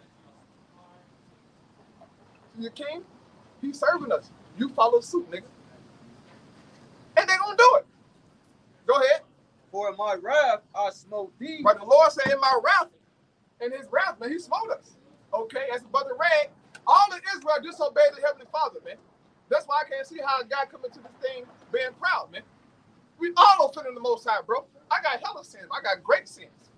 That's why I'm out here. Hoping for mercy, man. Ain't no fucking game, bro. We all offended the Most High, man. And so in being returned, we seek the Lord 10 times more. Go ahead, brother. It says, but in my favor, continue on, but in my favor have I had mercy on thee. Therefore, right. The Lord said, but in my favor have I had mercy on thee, man. This is the Most High's favor, man. When you see the prophets, that's a favor, man. That's mercy. Oh, can you understand this word, brother out there, you sisters out there, man? That's the Most High's mercy, man. And please don't fan this hand away. Please don't grieve the Holy Spirit. If you got this word, man, you better hold on to it, brother. Because our lives depend on it, man. Also, I got coming to this thing fucking around. How, brother? How, man? When we as a people, we fucking destroy it, bro. Right? At the fucking bottom, man. From the man to the women to the kids, man. Esau got his fucking foot on our necks. It's no time to be playing, man. It's time to grind, bro. To the Most High makes Jerusalem praise in the earth. You need to be grinding, brother. The fuck going on, man? Go ahead, Doc. Isaiah 60:11. Therefore thy gates shall be open continually. They shall not be shut day nor night. Right. That men may bring unto thee the forces of the Gentiles and their kings, and that their kings may be brought. They're gonna bring up the forces, man, all their riches, okay? True power, true wealth is controlling the resources of the earth, man. Okay, or controlling different rivers, different pathways, man. Okay? Esau control all these resources in the earth. That's why he's the man. But that's gonna come into us, as it says, we shall possess their possessions. Go ahead, brother. Keep reading on that, young man. Yep. It says, verse 12, for the nation and kingdom that will not serve thee shall perish. Right? So the Lord said, the nation and kingdom that will not serve us shall perish, meaning gonna be unalive. Okay? And look, I highly doubt in the kingdom of heaven that any one of you niggas gonna disobey us. Ain't nobody gonna disobey us, man. But how much I gonna be present on the earth? Angels gonna be present. The chairs gonna be in the sky. Ain't nobody gonna disobey us. But the Lord put them there just in case, because they're gonna be in the flesh still, and they're gonna have thoughts of, man, I'm tired of serving them. And look, soon that thought come in your mind, I'm gonna appear out of nowhere, and I'm hitting that with a Kamehameha way like Goku to let you know that I'm not fucking around or nobody. Now, what us? We're not playing with nobody in the kingdom, bro. We're gonna put you niggas into captivity, and you're gonna be obedient, okay? You're gonna learn how to serve us and do what we say to do, and how we say to do it.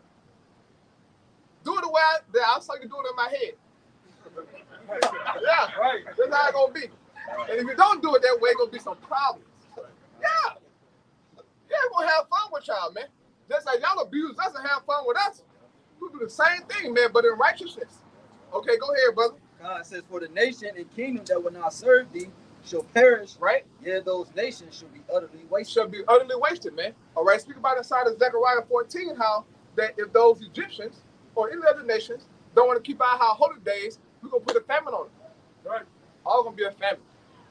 We're going to starve you out. To let you know, look, don't fuck with us.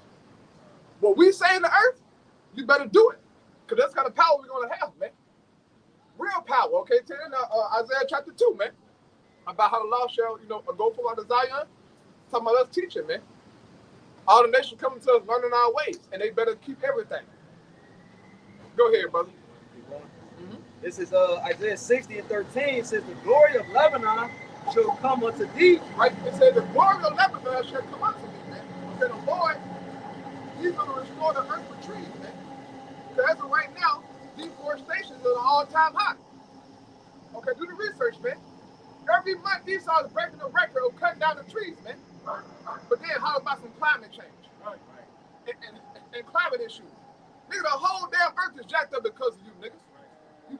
You fucking covetous, red piece of meat, man. The whole ocean is polluted.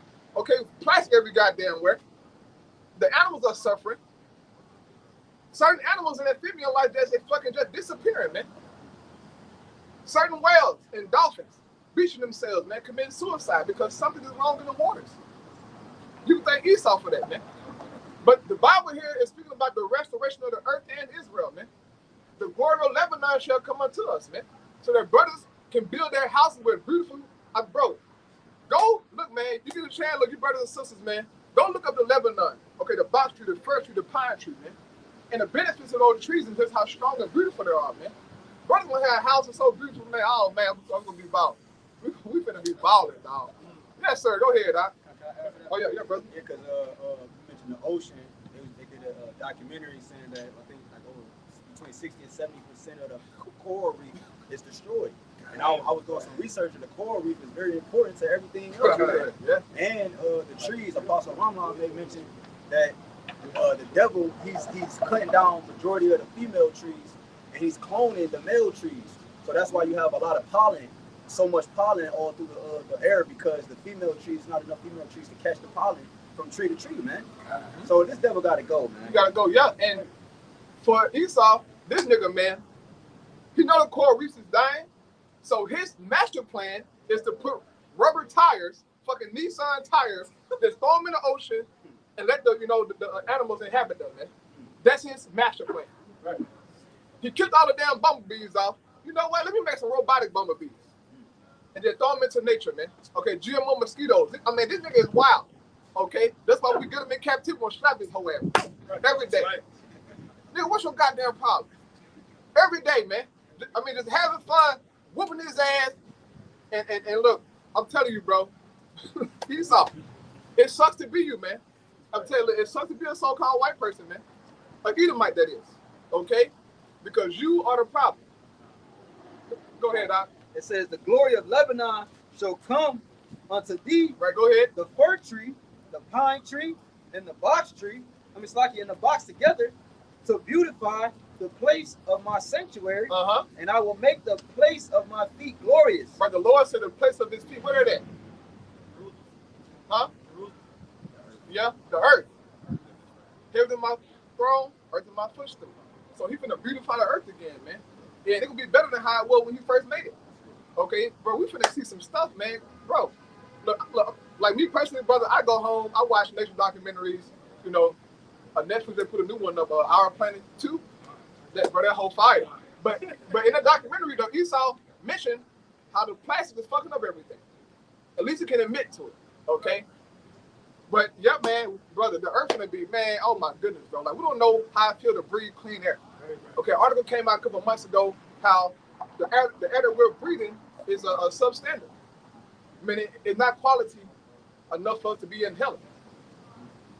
We're suffering, man. But Yahweh Shai, as it says in Acts, that he's coming to bring a refreshing, man. Okay, people said that. He's gonna clean this stuff up, bro. We need it, bro. And that fire is so important. Fire is a cleansing agent, man. Okay, go watch the documentary how fire sweep through those different, forests in different places. As that fire cleans up, for trees and vegetation that pop up, bro, they're beautiful, man. So our Lord's gonna do some beautiful things for us, man. He's gonna restore the earth. Okay, read Ezekiel chapter 36. Beautiful chapter, man. Go ahead, Doc. You got precept, brother? Go ahead, brother. Isaiah 24:5. The earth also is defiled under the inhabitants thereof. Yep, it said the earth is defiled under the inhabitants thereof, meaning the rulers thereof. And who are the rulers right now? Esau, man. Okay, Job 9:24. He has the power, man, and he's responsible for all this goddamn madness, man.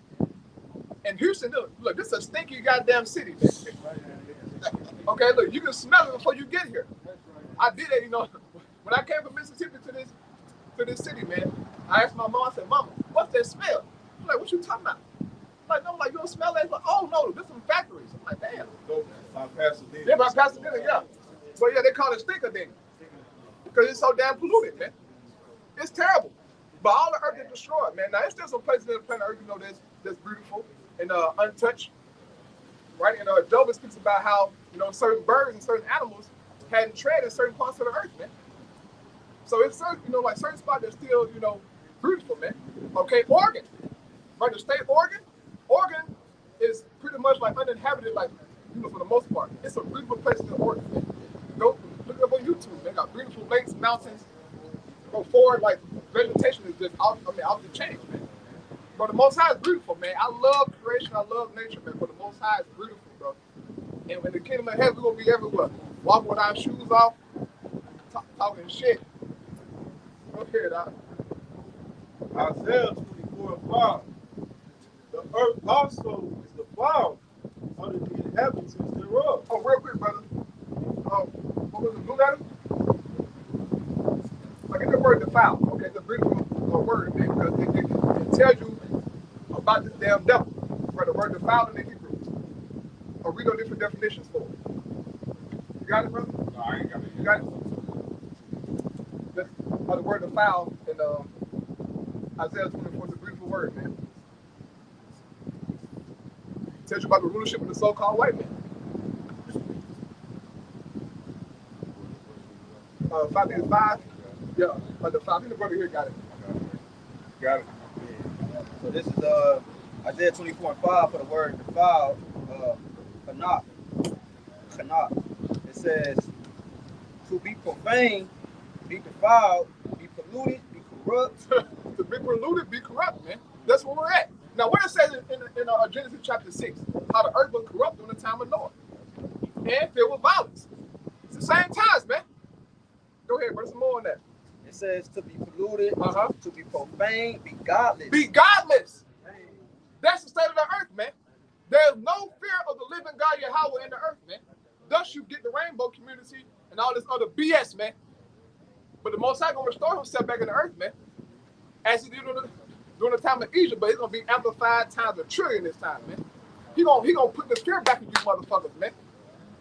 There's too much wickedness going on. Something has to be done about this, man. Timothy having a form of godliness but denying the power thereof. Yes, sir. People took on them self-proclaimed gods. Yeah, right. In the image of the Lord, but don't give reverence to the Lord. Yeah, but since Esau's in control, this is a godly earth, man. You got all these different doctrines and idols out here. People out here wilding, man. Grown-ass men getting their plumbing system changed out. It's amazing. But the Most High, hey, he gonna deal with this shit. Go ahead with that scripture back, man. Isaiah 24:5. The earth also is the found under the inhabitants thereof. Because they have transgressed the law. Right, Esau don't keep these laws, man. It tells you in Isaiah 10 how it's far out of his sight, man. It tells you Psalms 50 that he despised the Most High word, man. You know, a cast behind his back. He don't want to have nothing to do with it. Thus you get this, man. But if you follow the Bible, you can have a clean earth now, a clean society. Okay, life can flourish, man. Don't you know that through the scriptures? Through keeping the laws, we're going to clean the earth up, man. Okay, we got to do nothing, you know what I'm saying, no spiritual power to clean nothing up. Keep the Most High word, but we're going to clean it up, man. That's how we're going to do it. Plow 6 years, 7 years, let it rest. You're going to, look, man, the earth going to get its strength back. It's going to fucking rejuvenate itself, man, as it says in prophecy. Right, the earth going to yield its strength once again, man. That's how we're going to clean the earth up, by keeping the laws, bro. That's simple. Go ahead, Doc. Because they have transgressed the law, changed the ordinance, right? Broken the everlasting covenant. Right, this is where we at, man. Okay? That's like everybody is signing fine because of what this damn white boy is doing. He's the ultimate devil, man. All right, go back to that Isaiah 6. You got something? You was doing it now, Obadiah? Yeah, that's it. You know, you got a precept, but let me know. Go ahead, Doc. I did have a precept. Oh, yeah, go ahead, brother. Because y'all was in the Obadiah. I'm gonna read this in the NLT. This is Obadiah, verse 15. It says, "The day is near when I, the Lord, will judge all godless nations." And we just went into that word corrupt. So the Lord is coming to judge the godless nations. Also, when you go to Psalms 9, and I think that's 17, it says the Lord is going to put them in fear. Right, He's going to bring judgment unto them, to all of them that forgot power, forgot the Lord. You know what I'm saying? Because there was once upon a time in the earth where the native and the nations knew the strength of the Lord, man. And Joshua, Rahab, the harlot, Rahab, right? Say, hey, man, your God did this. You know what I'm saying? We fear because of you, man. But they don't have to fear the Lord on the earth no more. Right, yeah, the book of Jonah. There you go. Yep. There you go. It says, the day is near when I, the Lord, will judge all godless nations. As you have done to Israel, so it will be done to you. All your evil deeds will fall back on your own heads.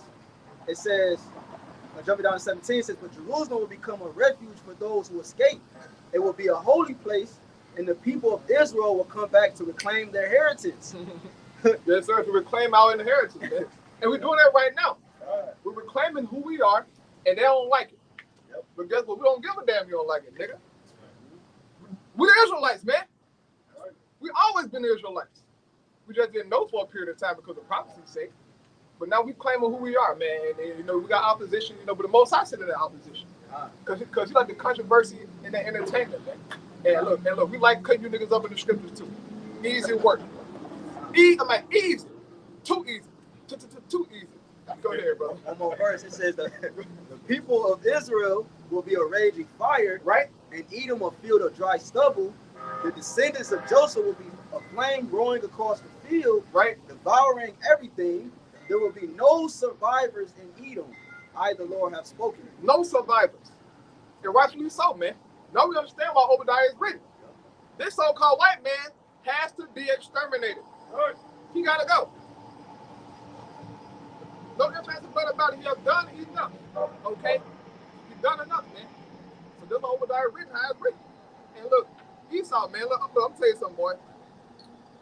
When it's time for Obadiah to be fulfilled, you're gonna be just excited as we are. Because we're gonna put so much hell on you niggas. I mean, you're gonna put so much hell on you goddamn crackers that when it's time to get exterminated, you're gonna be happy. You're gonna be so happy. Just you're gonna be happy. Look, everybody gonna be happy. But especially you, man. Go ahead, Isaiah 60:13 says, the glory of Lebanon shall come unto thee, right? The fir tree, the pine tree, and the box together to beautify the place of my sanctuary, and I will make the place of my feet glorious. Right, yeah, once again, but look them trees up, man. And the health benefits of them trees, like, it'll blow your mind, bro. The pine tree, the box tree, bro. Them trees are beautiful, man.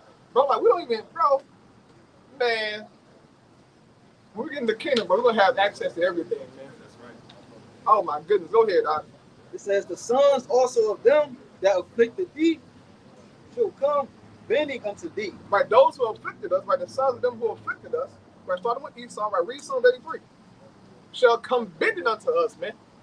Right, like on Game of Thrones, bend the knee. We're going to have to bend the knee every day. The motherfucker face down. Yes, sir. How Esau had Jake back his shirt. He told Jake, don't look him in his eyes, man. Right. Okay. I'm going to say, nigga, don't open your eyes.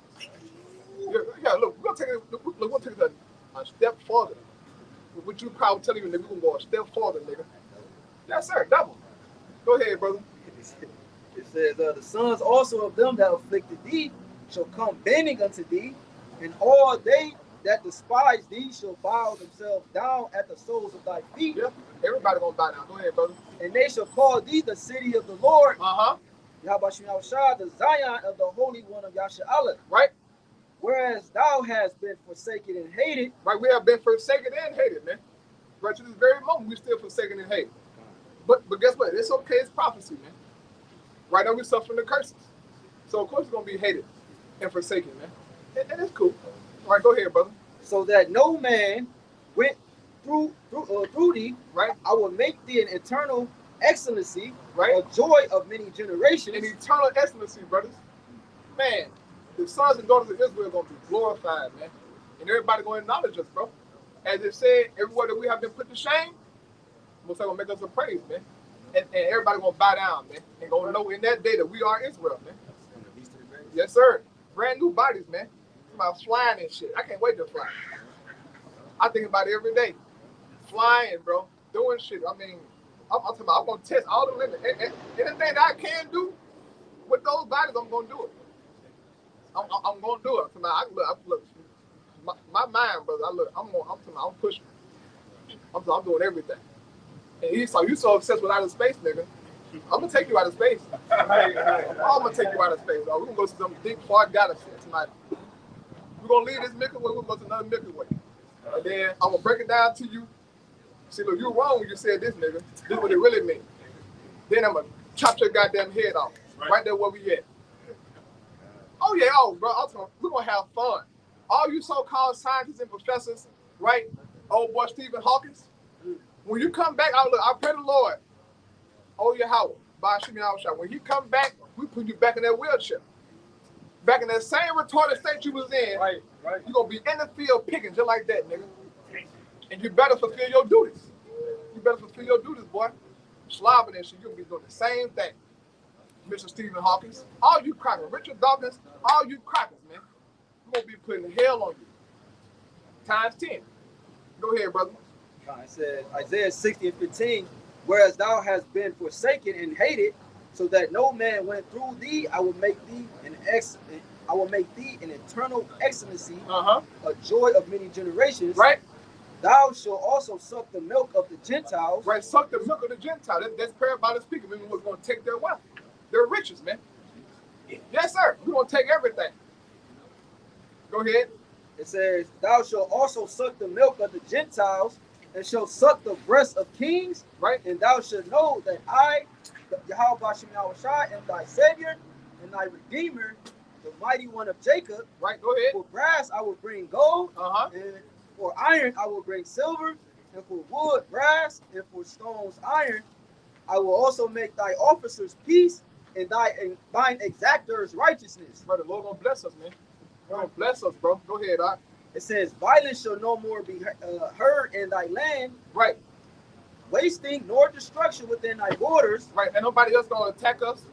Okay, no more, game banging and all this bullshit. That's gonna be out the window, man. We're gonna have peace for eternity in our kingdom, man. Everywhere you go with Israel, it's gonna be peace, bro. For eternity, bro. Like, brother, just picture that, bro. Like, we ain't got no peace, bro. I live beside Eve, man. Ain't no peace beside Eve. She be talking shit to her man every day. Oh, nigga, fuck you. My wow. Fighting this shit, hitting the wall. Like, bro, just go to sleep, bro. It's 2 o'clock. Go to sleep. Jake shooting and shit every damn day. It's wild out here, man. But the Most High promised peace, man. Look, brothers, if you feeling down in the spirit, read the chapter, man. It'll get you back there. Okay? My kid, look. Me personally, man, I like to read Revelation 18. Oh, yes. You read Revelation 18, brother, all your problems go away. Because this bitch going down. Yeah. But especially this chapter here, man, the kingdom, brothers. Read that, man. Don't let Satan distract you, have you worried and shit, man. It happens. But the Most High has a defense for us, man. Has a cure, man, to get us back to what we need to be, these scriptures. Okay, bro, you got some mind? Yeah, we're going to listen to the word peace. And you said we're going to have peace. Yes, sir. John 16:33. It says, these things have I spoken unto you, that in me ye might have peace. In the world ye shall have tribulation. But be of good cheer, I have overcome the world. So the Lord said, only in him you're going to have peace. You bitch read the chapter. Right. You know what I'm saying? So get in the scripts. Right. You know what I'm saying? Right. That's the comfort. Right. So that was going to ease your mind. That was going to bring you, that was going to get you back level-headed, get you back where you need to be. Because in the world, like you said, Eve, you know what I'm saying? All these other niggas shoot. All the other stuff that's going on in the world, that's the tribulation. So you're going to go through them things, but what's going to get your mind right and keep you where you want to be is Yahweh Bashem Yahushua. Now, when you go into the word peace, in John 16:33, it says, of Christianity, the tranquil state of a soul, assured of its salvation through Yahushua Mashiach, and so fearing nothing from the Most High, and content with its earthly lot of whatsoever sort that is. Yes, sir. And we're going to be content in the kingdom. Trust me, we're going to be content. Oh, look, the Lord, oh, man. Oh, man. We're going to be balling, bro. You know how I feel to ball? Like, you be saying, Jake, Jake so-called balling this word, I ain't balling. Nigga, that little chump change you got, baby, you count money on Instagram. That shit ain't about nothing, nigga. Yeah, you saw a video out here. You sitting there, skinny ass, yeah, punk ass nigga, yeah. Hold up them racks. Man, nigga, we gonna have, oh my, but we have caravans, and look, as it says in the scripture, we have caravans and shit just coming in. A line from here to Galveston, bringing us shit. Looking at, oh shit, okay. Yeah, and if there's something I don't like, I'm gonna tell you to turn around, go back and get some more. You have it bringing, look, I just bringing it. Turn around, nigga, go get some more. Yes, sir. Con out of one, con out of one. Yeah, you gonna have you niggas in my working. Hey, look, you won't like it. Oh yeah, you won't like it, nigga. Or else. You're on the other end of that stick. So when I say, hey, look, boy, go, you better run. Yes, sir, master. Yes. Go ahead, you gonna have fun, man. Oh yes. I think about this all day. Go ahead, brother. It says Isaiah 16:18, It says, violence shall no more be heard in thy land, wasting nor destruction within thy borders. Right. But thou shalt call thy walls salvation and thy gates praise. The sun shall be no more thy light by day, neither for righteousness shall the moon give light unto thee. But the Lord Yahweh Bashim Yahushua shall be unto thee an everlasting light. Right. Now, real quick. Now, what are they talking about right here? You know what they're talking about? Read along. Oh, wait, don't worry about it, brother. They're talking about us having understanding for eternity life. We'll never lose this truth again. Okay? Never ever lose it. The Lord's going to be our light. In the flesh, we lost it, in this time. But in the kingdom, we'll never lose it ever again. That's what it's basically saying, but it's saying in a parabolic way. Okay, go ahead, brother. What's that, Revelation 22, 21? I think it was 21 later down. It says they saw no temple therein. Yahweh Shah, Right. the temple. Right. So, continuing, it says, thy sun shall no more go down, neither shall thy moon withdraw itself. Meaning we'll never lose understanding again. Go ahead. For Yahweh Shem Yahushua shall be thy everlasting light, and the days of thy mourning shall be ended. And the days of our mourning shall be ended, man. All Jay looking for this, bro. We're looking for this shit to be over with. The scriptures telling us it's gonna be over with soon, man. You gotta trust in this, brothers. That's how Abraham, they say that he saw the promises. We're gonna have the same mentality, man. And he died, but he believed, man. You gotta believe, bro. Even if you gotta die, brother, it's okay, bro. Death is a transition. That's all there is, brother. That's all it is, a transition. Now, when Yahweh Shah come back, if you up that number, we're gonna raise you up, man. Easy work for Yahweh Shah. That's what we serve, man. Okay, a God who controls life and death. There's nothing to the Lord, man. Go ahead, all right? Thy people also shall be all righteous. Thy people shall be all righteous. How? Through the new covenant. When we get it, okay? Because we ain't got it right now.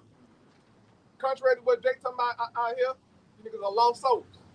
We ain't got it right now, man. Go ahead, all right? It says, they shall inherit the land forever. The branch of my planting, the work of my hands, that I may be glorified. A little one shall become 1,000, and a small one a strong nation. Yahweh Ba'ashem Yahushai will hasten it in his time. Meaning what? We're going to have a lot of kids, a lot of children. As my grandma said, a lot of children. In the kingdom. That's what coming to us, brothers. Okay, so with that, we pray you, brothers and sisters, let us find, man, when we close out. All right, by giving all praise and glory once again unto Yahweh Ba'ashem Yahushai Ba'ashem Hakadash. Give honor to the apostle of the great millstone. Peace and blessings to the elect, man. Keep fighting, keep pushing out there. Shalom. Shalom.